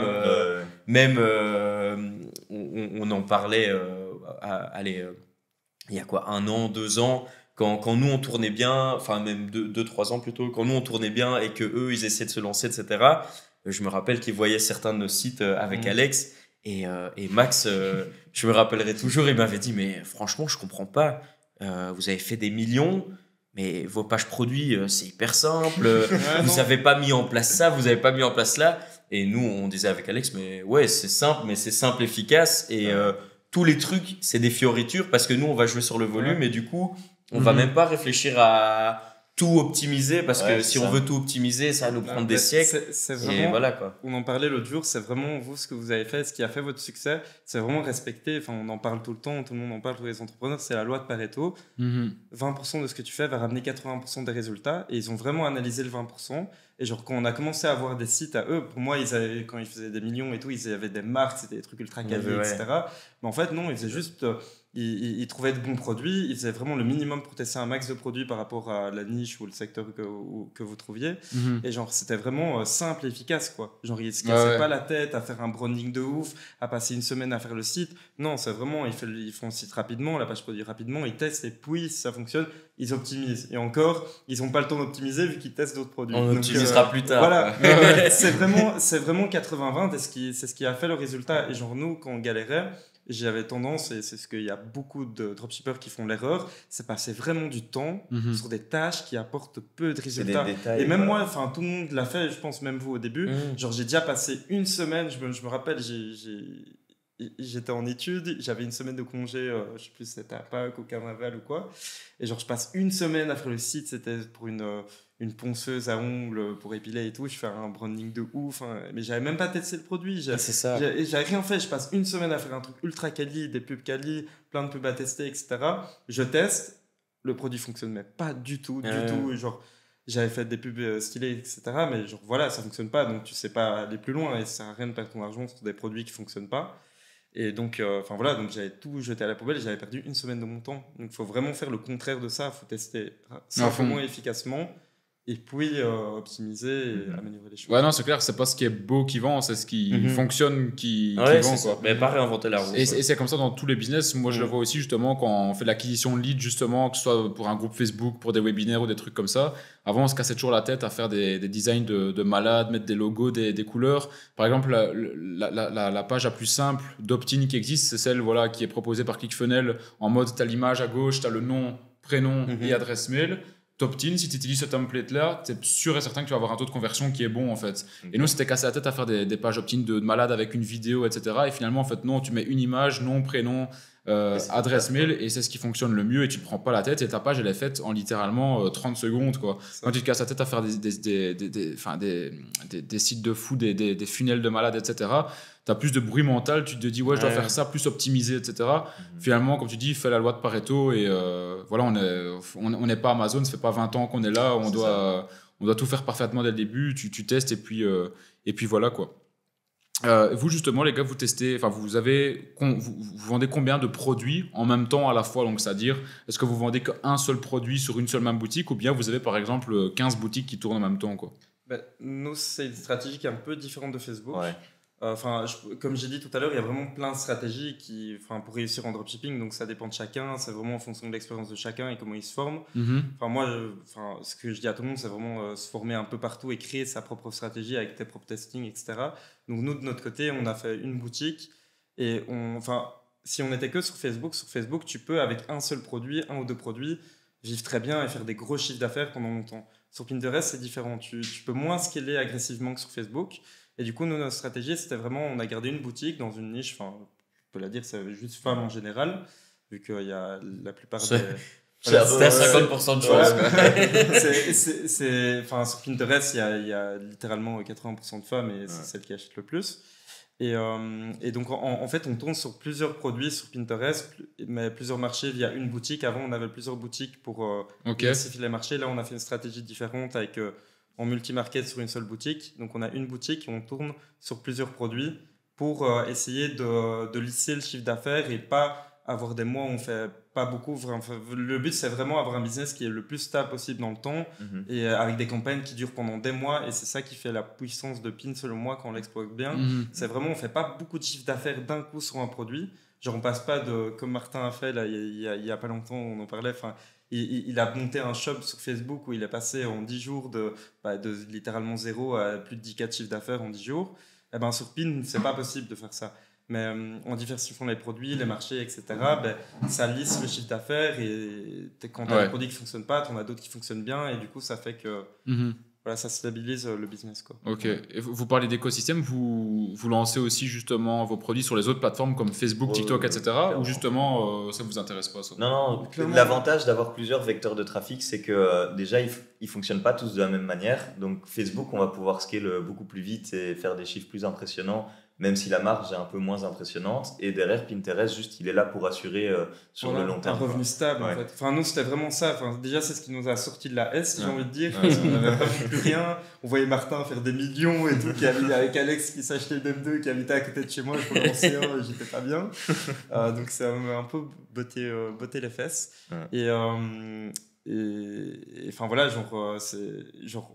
C'est ce qui nous a vraiment permis de sortir de là où on était et donc ça permet vraiment d'assurer un chiffre d'affaires constant, surtout qu'il y a zéro blocage, c'est vraiment stable dans le temps. Sur Facebook, si tu n'as pas une bonne structure et que tu lâches pas quand même des milliers d'euros pour avoir une bonne structure avec des comptes pubs d'agence, etc., les blocages, tu peux avoir du jour au lendemain ton code qui Après, ça coûte pas non plus des milliers d'euros. Non, pas des milliers d'euros, mais je veux dire, voilà. Mais c'est juste que Facebook, il faut avoir... c'est ça. Facebook, je me rappelle juste que quand on tournait sur Facebook, chaque jour, s'il y avait un petit souci, on avait un peu moins de ventes ou quoi, on se dit, peut-être on est bas. Je veux dire que si tu débutes et que tu as un capital de 3-4 000 euros, tu vas pas te mettre à prendre un business d'agence, tu vois, c'est chaud, sauf si tu as un mindset en béton et tu sais qu'est-ce que tu fais. Okay. C'est vrai, ouais. Mais voilà, tu vois, tandis que Pin, c'était vraiment en mode, il faut pas énormément de budget et il y a zéro blocage, donc il faut pas se mettre à chercher des solutions, avoir des insiders, des BM d'agence, des pages imbannissables, etc. Il y a rien. Et derrière, ça peut prendre très très bien, parce que Pin, je sais que de base, on était vraiment focus avec un gars, j'ai oublié son nom du coup, mais avec qui on avait pris toutes les stratégies et tout. Et lui, je sais qu'il nous avait dit, c'était à Max, il avait dit ça, en mode 5 KD sur un produit, tu le feras jamais sur Pin. Voilà. Et pourtant, on a fait 19 KD. 19 600. 19 600 avec 45% de marge en 24 heures. Avec un produit, c'était sur 4-5 marchés différents. Ouais, c'était sur plusieurs marchés, c'est clair. Et on l'a fait sur Pinterest. Et vous lui avez envoyé d'ailleurs. On lui a envoyé, il nous a répondu à moitié. Il était ok. Je sais même plus qu'est-ce qu'il nous a dit. Je sais plus non plus, mais je sais qu'en tout cas, et le mec, en fait, il était genre expert en. Mais ça faisait un moment. Mais en fait, on s'est formé avec lui, vu que lui, il a fait beaucoup. Il faisait même. L'élève qui a dépassé le maître. Ouais, c'est ça, il avait fait plusieurs millions avec Pinterest. Et on s'est formé avec lui, on a vraiment pris des infos partout et on a fait à notre sauce. Et c'est lui qui nous avait dit Pinterest, c'est trop bien parce que ça dure. C'est vraiment sur la durée, mais tu feras jamais comme Facebook du 5KD. Et on est arrivé, on a fait 20 KD. Ouais. C'est vraiment sur le produit on avait fait là. Mais donc, du coup, même Pinterest est assez puissant pour pouvoir faire des chiffres pareils. Bon, après, ça se prête à très peu de produits. Je vais pas dire que c'est un coup de chance, mais la tendance, elle était là. Mais on s'est quand même bien tourné sur Pinterest. Ouais, mais c'est comme tu disais, c'est aussi... tu disais un truc important, c'est de faire la chose à ta sauce, en fait. Souvent, en fait, le problème des gens, moi, je trouve en drop et dans tous les autres business aussi, c'est qu'ils voient une manière d'expliquer et en fait, ils vont juste dupliquer, ce qui est déjà bien parce qu'ils avancent, etc. Mais duplique-le en venant mettre tes épices à toi, en fait. Viens vraiment dupliquer. Le fait de juste faire pas du juste copier-coller. la recette telle qu'elle, viens ajouter des ingrédients différents qui vont faire que toi, tu vas avoir le seul et unique site ou la seule et unique manière de faire ton marketing, en fait. C'est ça qui fera la différence. Il n'y a pas de recette miracle en dropshipping. Il n'y a pas une manière à faire qui permette d'avoir des résultats. C'est exactement comme tu dis. Il faut vraiment s'inspirer de tout le monde et créer un truc à sa sauce pour se différencier un peu de la concurrence. Le meilleur exemple que j'ai vu de ça, c'était vraiment un moment, je sais qu'il y avait un petit jouet qui se vendait de ouf pour les animaux et tout ça. Et tout le monde avait fait pareil, mais c'était que des copier-coller à droite à gauche. Et j'étais tombé un moment, ou Max était tombé un moment sur un site où le gars, il avait changé l'angle marketing. Au lieu de faire ça pour les animaux et tout ça, il avait vendu ça pour les enfants. Et c'était un jouet de base pour animaux, mais juste le fait qu'il ait changé l'angle marketing, il vendait de ouf et il s'est vraiment différencié des autres. Il a été chercher un peu plus loin et il avait le marché pour lui tout seul, quoi. Ouais, non, c'est clair, c'est toujours la manière dont tu vas le faire, mais surtout la différenciation. Moi, je le dis depuis que je me suis lancé, qu'il faut se différencier, mais encore aujourd'hui, c'est valable et sera toujours valable dans tous les business. Tu peux ouvrir un restaurant dans une ville où il y en a 5000. Si t'es le même que les 5000, voilà, c'est ça. Par contre, si tu fais un concept vraiment totalement différent... Pour reprendre encore un exemple par rapport à la différenciation, quand on a commencé sur Pins, c'était quand on commençait à faire du chiffre d'affaires, donc c'était vers février, je pense, 2022, on analysait la concurrence avec des logiciels comme Minea, donc c'était Minea surtout sur Pinterest, et on était tombé sur quelqu'un en Allemagne du coup, qui vendait une pince à cheveux. Et donc, il le vendait très bien, on analysait les ventes et tout, ça vendait très bien. Et en fait, il avait des pubs, il avait fait comme Facebook, donc des pubs carrées, etc. Il vendait le produit à, je pense, 19,90 la pince à cheveux, sans off marketing, sans rien, avec une page produit éclatée. Il n'y avait même pas d'avis, etc. Et il vendait depuis genre 2 mois tranquille, il était sur le marché allemand. On s'est amené, et généralement, quand on a fait de l'analyse concurrentielle, la plupart des gens ont tendance à prendre le produit et le faire dans un autre pays. Mais là, on s'est dit, le gars, il y a moyen de le détrôner. De le détrôner et de se différencier, d'avoir un avantage concurrentiel. On est arrivé, on connaissait déjà les codes de la plateforme, on était depuis quelques mois dessus, on a fait vraiment des pubs beaucoup plus optimisées, avec des voix off faites par intelligence artificielle dedans, en allemand, avec des pubs format vertical, bien carré. On a fait une offre marketing, du coup c'était des pinces, lui il vendait la pince 19,90, nous on a mis la pince à 12,90, livraison offerte à partir de 20 €, 2 plus une offerte, 3 plus 2 offertes, sauf qu'on avait la pince à 80 centimes et la livraison nous coûtait 4 €. Et du coup, quand le gars en prenait 2 plus une offerte, il payait du coup 12,90 x 2, donc 24 pour avoir la livraison gratuite. Mais du coup, nous, on payait 2 fois 80 centimes et la livraison 4 €. Et la pince était quali, c'était une pince spéciale à cheveux, c'était pas une bête pince à cheveux, c'était une pince qui résolvait un peu un problème, qui permettait de faire plusieurs coupes, etc. Et du coup, on a fait donc vraiment la page produit carrée, les pubs carrées, enfin tout était bien optimisé. On est arrivé sur le même marché que lui, alors que généralement, quand tu gagnes les enchères, tu les gagnes et c'est chaud de détrôner un gah qui est déjà depuis longtemps. On a scalé, après un mois, il ne tournait plus. Et on a fait sur les pinces peut-être 100 000 € sur 4-5 mois. Puisque sur PIN, comme j'ai expliqué, c'est sur plusieurs produits que tu fais des gros chiffres. Et donc là, on a vraiment fait tourner sur la durée. Et lui, il ne tournait plus du tout, quoi. On avait pris le marché. Ouais, c'est vraiment intéressant ce que tu dis là. Et par rapport justement au prix, vous avez déjà fait ça? J'imagine peut-être que oui. Au niveau des tests des prix, par exemple, vous vendez un produit, j'en sais rien, à 30 balles. Il se vend super bien, vous êtes super rentable. Après, de tester, en fait, d'augmenter les prix par palier pour avoir justement plus de rentabilité. C'est un truc que vous testez à chaque fois ou pas, ça? Pas forcément à chaque fois, mais si on voit qu'on peut, sur certains produits où la valeur perçue elle est un peu plus haute, ou s'il y a moyen de faire une offre qui est un peu plus recherchée et tout ça, c'est toujours intéressant de faire un A/B testing. Parce que je sais que moi, à une époque, je vendais, c'était un de mes premiers winners, en plus c'était un t-shirt, et je vendais 2 plus 1, et je voyais que le 2 plus 1, ça marchait bien, mais les gens préféraient plutôt acheter avec des réductions sur la quantité. Et moi, j'y gagnais, parce qu'au mieux d'en offrir un derrière, ils m'en achetaient 3 du coup, et ils avaient une réduction. Donc je trouve que c'est pas mal intéressant de changer les offres. Ouais, je pose cette question-là, parce que moi, je me souviens au tout début, quand j'en avais fait, Je me souviens, le produit que je vendais, genre je le vendais au tout début genre à 10 balles. C'était vraiment le moment avec le marketing d'influence, tu pouvais vendre vraiment des produits pas chers, etc. T'achetais pas trop cher.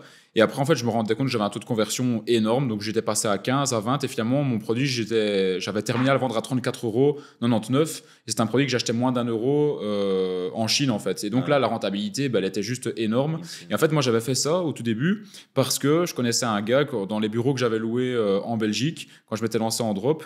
Le mec, en fait, il faisait de la publicité sur tous les sites, les sites où tu peux regarder des films en streaming, tu sais, les sites illégaux, etc. Il faisait des publicités comme ça sur les sites porno, etc. Et en fait, lui, il vendait. C'était un truc en plastique que tu mettais dans ton nez et qui t'empêchait de ronfler, en fait. Je vois très bien. Et c'était un truc de fou. Alors, je me souviens plus le prix exact ce qu'il m'avait dit, mais je me souviens qu'il avait testé 3 prix différents. Genre, il avait testé le prix genre à $7,99. Il avait testé le même produit à $34 et un autre, je crois, à 64. Et en fait, en ayant dépensé le même budget publicitaire, le produit sur lequel il était le plus rentable, c'était en le vendant à 64, et c'est celui-là sur lequel il y avait un meilleur taux de conversion aussi. Comme si aussi dans la tête des gens, le fait de payer plus cher était synonyme de qualité et d'un produit qui allait durer plus longtemps que de dépenser sur un produit de merde. C'est vrai que dans le drop aussi, moi, quand je vois mes parents, quand ils sont sur Facebook et tout, aujourd'hui, ils arrivent à voir les sites de drop, ils se disent, ah, ça, c'est un produit pas cher avec du 2+1, ça, c'est un site de drop. Et c'est vrai que quand ils voient parfois des sites où c'est un produit cher, ils disent, oh, c'est pas possible, c'est pas du drop. Et après, moi, je vais voir le site, je dis, je suis sûr et certain que c'est du drop, et je vais voir un peu plus loin, je dis, oui, c'est du drop. Et donc, c'est vrai que le prix, ça influence énormément les gens, même qui sont dans un niveau d'analyse un peu plus profonde aussi, où quand ils voient les prix, ça peut vraiment les faire changer d'avis là-dessus, quoi. Le prix change la perception des gens par rapport à toute la page produit, mais je veux dire, imaginons, tu as une page produit qui est vraiment claquée et tu passes ton produit à 70 € et tu as un site qui est vraiment moche, ça va être bizarre. Mais si tu as un copywriting qui est par rapport à un produit où tu vendais de base 29,90 et que tu mets un copywriting qui est quand même bien stylé avec un branding autour d'un produit, par exemple le truc anti-ronflement, tu viens mettre que ça a des avantages, prouver des trucs scientifiques qui sont vrais au final et que le produit est vraiment quali, etc. Tu mets des bons avis, etc. Et que tu passes le produit à 70-90 et que, ça match par rapport à ton copywriting, ta page produit, clairement, ça peut jouer sur la valeur perçue des gens et ils vont se dire que, que le produit à 29,90 avait l'air de moins bonne qualité, tandis qu'à 79,90 c'est ouf, avec le copywriting, ça fait dans la tête des gens qui se disent que c'est vraiment un truc médical, scientifique, etc. C'est comme ça depuis tout le temps, hein. C'est vraiment le marketing comme ça. Tu regardes par exemple, je retombe plus sur le nom, le bracelet que Alex il a, comment il s'appelle, avec genre l'encre comme ça, genre en or. Ouais, j'ai déjà vu. Je sais plus, mais c'est le bracelet que tout le monde achète maintenant et tout ça. Enfin bref. C'est des bracelets, je crois, qui se vendent entre 600 et 1000 balles. Ça dépend de la grandeur que tu prends. Si tu prends de l'or rose, de l'or normal ou de l'argent. En fait, ces bracelets-là, ils existent depuis blindé de temps. Et en fait, en dropshipping aussi. Moi, je me souviens, je les ai vendus en drop aussi, en free plus shipping. Et je les vendais genre à 9,99. Sauf que oui, ça se vendait bien. Mais sauf que eux, en fait, aujourd'hui, ils font des chiffres de dingue et ils se développent. C'est une marque qui se développe à fond. Pourquoi ? Parce que c'est un produit qui est d'une un peu meilleure qualité, mais qui se vend 600 fois plus cher en fait. Ouais, parce qu'ils ont créé un branding, un univers autour. C'est comme toutes les marques de luxe, etc. C'est comme quand tu portes du Balenciaga, tu vois, t'achètes pas juste le t-shirt, t'achètes la marque, l'expérience qui est autour. Après, c'est aussi, je veux dire, c'est même humain parce qu'on va se dire, à fond. C'est plus cher. C'est comme par exemple quand tu regardes, quand tu compares des hôtels, etc. Tu vas comparer entre 2 5 étoiles, par exemple, tu vas avoir un qui est à 2000 € et un qui est à 1000 €. Tu vas dire, si celui-là est à 2000 €, c'est que forcément le service est top, que tous les avis, alors que tu vas regarder les avis, celui à 1000 €, les gens vont être beaucoup plus contents, tu vois. C'est clair. Mais inconsciemment, on se dit, c'est mieux, quoi. Surtout, tout le monde, même nous qui sommes dans le marketing, etc. Moi, je me fais encore avoir tout le temps, quoi. Genre payer des trucs plus chers, dans ma tête, je me sens plus en sécurité aussi. Je sais pas comment expliquer, mais je me sens mieux d'avoir acheté un truc cher qu'un truc. Parce que tu te dis forcément que la qualité, que tout le service autour va être incroyable. Alors que parfois, ça les vaut vraiment. Non, parfois, non. Ouais, c'est ça. Et pour revenir sur le drop, donc vous parliez de Pinterest. D'après ce que j'ai compris, selon vous, c'est un peu plus facile pour des débutants, justement, pour se lancer ou pas ? Pour moi, pour commencer en tant que débutant, j'irais quand même sur du Pin. Mais il y a beaucoup de personnes qui ne savent pas comment appréhender la plateforme, quoi. Donc, pour moi, il y a quand même plus de barrières à l'entrée comparé à Facebook où tu auras, si imaginons que tu as du bol, ta page, ton BM, il y a aucun problème et voilà, tu respectes les règles et Facebook, je crache pas du tout dessus, c'est une très très bonne source de trafic et il faut aller dessus. Même nous, on tourne dessus et on veut reprendre beaucoup plus que Pin. Mais si vous êtes débutant et qu'il y a moins de budget, enfin que vous avez moins de budget, pour moi, Pinterest, c'est quand même un bon vecteur de trafic. Vu que ça permet de faire du cash flow qui est un peu plus sur le long terme, même si tu peux pas scaler très très fort. Ça permet de faire du cash flow un peu plus sur le long terme et tu dois pas penser à des bans. Tu dois penser à rien, quoi. Genre, tu dois pas penser à acheter un truc d'agence, etc. T'as pas peur que le lendemain tu te réveilles, oh non, t'as la bannière rouge Facebook, votre compte a été banni, etc. Il y a jamais ça, tu t'auras jamais avec Pinterest, quoi. Ouais, toi, pour avoir une idée, Martin, tu t'es fait bloquer combien de fois depuis le tout début, si tu devais donner un nombre? Franchement, je sais même pas, parce que ce soit, enfin, des blocages, ça peut être vraiment dans tous les sens, Facebook, niveau des processeurs de paiement, enfin, et à chaque fois il y a. Enfin, allez, des fois c'est mérité, mais peut-être 80% du temps, tu sais même pas pourquoi au final tu t'es fait bloquer. Et même quand tu demandes à ces plateformes-là, ils te disent pour des raisons de confidentialité, de sécurité, on peut pas vous dire. Du coup, tu le sais même pas. Tu sais même pas corriger les erreurs si ça et après, quand tu analyses tout, tu dis mais tout était carré, il y a vraiment aucune raison. Et ça fait partie du jeu. Et aussi, c'est des choses. Ok, on a la chance d'être dans ce business-là, d'être dans le dropshipping, c'est des... Allez, je veux pas dire que c'est facile, mais allez, il y a moyen de s'en sortir. Mais ça fait aussi partie du jeu de régler tous les problèmes au quotidien. Pour moi, c'est des tâches qui arrivent allez, peut-être une fois par semaine. Il y a des blocages, même si c'est des trucs temporaires ou quoi, il y a toujours des trucs à gérer, etc. Et pour moi, je vois un peu ça comme un jeu, tu vois. T'as un jeu, t'as ton personnage, t'essaies de le monter de niveau. Des fois, t'as des boss de fin, et le boss de fin, tu dois juste réussir à le battre. Tu dois réussir à le battre. Des fois, tu prends un coup et ta barre de vie diminue. Voilà, t'essayes de trouver une potion pour, enfin, tu vois. Et je vois un peu ça comme un jeu de réussir à contrer justement tous ces problèmes, tous ces blocages. Mais si je devais les quantifier, je saurais même pas te dire, vraiment des centaines. Des centaines, quoi. Ça. Même nous, avec PayPal, on tourne en Allemagne. PayPal, quand je dis aux gens combien est passé sur notre PayPal à des dropshippers, ils sont là, ils voient jaune, ils sont là, mais c'est pas facile, tu vois. Ton compte est bloqué, t'as combien de bloqués, de restreints, etc. Au final, genre PayPal, à un moment donné, quand on commençait l'e-com, on a beaucoup tourné en Allemagne. Vu que, on se différenciait de la concurrence, on avait un PayPal, etc. On a passé tous les blocages. Mais genre, il y a un moment donné, j'appelais PayPal tous les jours. Ils nous bloquaient de l'argent, etc. Ils ont fait 10 vérifications en 5 mois. Ils bloquaient tous nos fonds, sauf qu'on n'avait pas assez de fonds de roulement et tout. On a eu des galères de partout. Mais comme tu dis, le dropshipping, c'est pas simple. Il y a des galères, clairement. Mais ça fait partie du jeu. Et au final, faut même pas être stressé par rapport à ça. C'est normal, tu vois. Parce que c'est comme d'hab, sur les réseaux, évidemment, les gens vont ne parler que du positif. Tout ce que les gens vont voir, c'est des screenshots de réussite, etc. Mais il n'y a pas que ça. Et évidemment, les gens ne te montrent pas quand ils sont occupés à galérer, à contacter à droite, à gauche. Et que ils t'envoient te faire foutre, quoi, tout simplement. Et même tu m'avais dit que PayPal, à la fin, tellement tu les avais au téléphone, ils savaient que c'était toi qui appelais. Non, c'était une dinguerie. Genre, je disais limite, tu vois, PayPal t'appelle et tu dois mettre le 1, tel département, le 5. Genre, j'écoutais même plus, je savais que je devais mettre le 0, 1, 5, etc. Et je disais limite, passez-moi telle personne, parce que je l'avais déjà vu auparavant. Et du coup, même ça c'est un truc hyper chiant quand tu rappelles un service après-vente et que tu as toujours une personne différente. Il faut demander le nom de la personne pour sinon tout ton dossier reprend à zéro. C'est horrible. Enfin voilà quoi. C'est chaud quoi. Et toi du coup, Martin, si pour les débutants qui nous écoutent, tu conseilles quoi pour commencer comme vecteur d'acquisition de trafic? En vecteur, t'as TikTok, c'est vrai que c'est pas mal. TikTok parce que moins de blocage que sur Facebook ou pas? Moins de blocage, en tout cas à l'époque où je faisais vraiment ça à fond comparé à Facebook, mais justement on faisait ça parce que Facebook c'était plus compliqué niveau blocage, mais bon là avec tout ce qu'il y a niveau BM d'agence, etc., c'est plus facile. Mais surtout que sur TikTok en fait t'as des manières de faire TikTok organique qui font que tu ne dois rien dépenser et juste partir de zéro. Mais ça prend plus de temps. En fait, il y a toujours une balance entre ça va rien te coûter, mais ça te met plus d'efforts à faire et plus de temps, ou alors ça va te coûter cher, entre guillemets, comme Facebook. Donc, quelqu'un qui a du budget, moi, je le conseillerais d'aller direct sur Facebook. Ça va te coûter plus cher, mais tu vas gagner un temps de dingue. Mais évidemment, il faut du budget.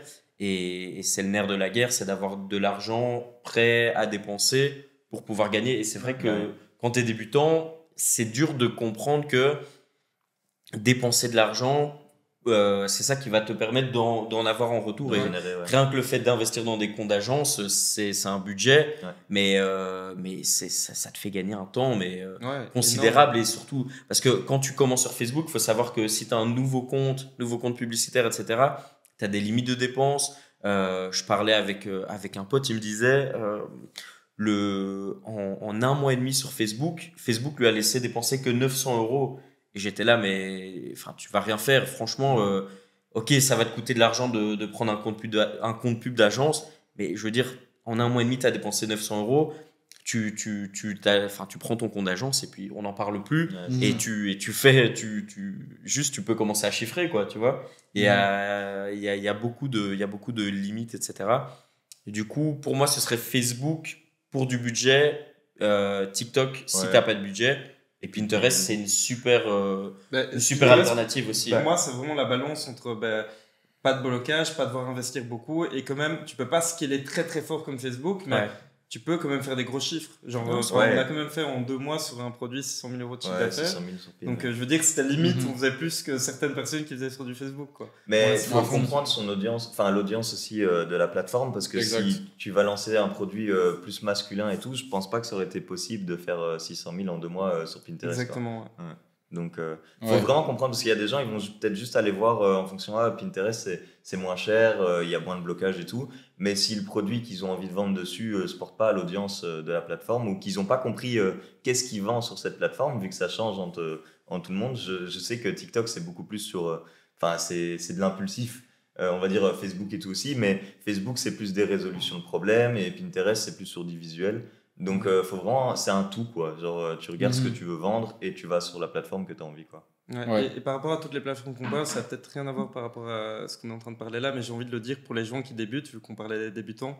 On parle de plein de plateformes publicitaires, plein de vecteurs de trafic. Il faut pas, quand tu es débutant, genre moi je recommande pas du tout aux gens d'aller toucher à tout. Donc il faut vraiment choisir une plateforme et rester focus, quoi. Moi je dis tout le temps, c'est quand on fait peu de choses et qu'on les fait bien, qu'on arrive à avoir des résultats dans un domaine.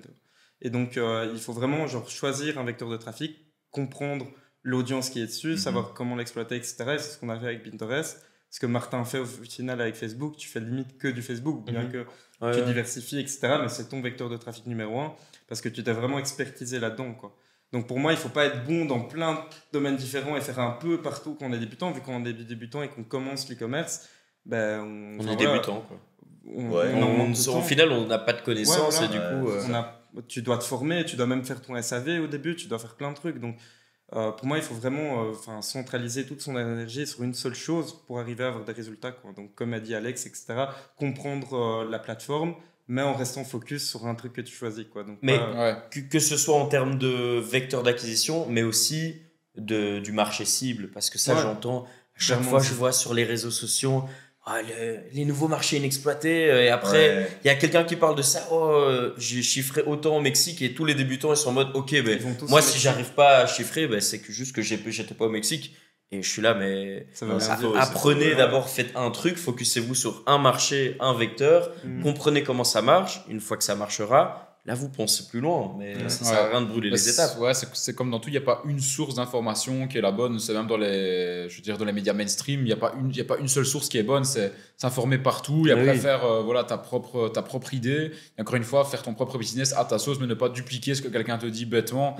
Ça sert à rien. Il faut vraiment recouper les informations et prendre vraiment ce qu'il y a de bon pour ton business, quoi.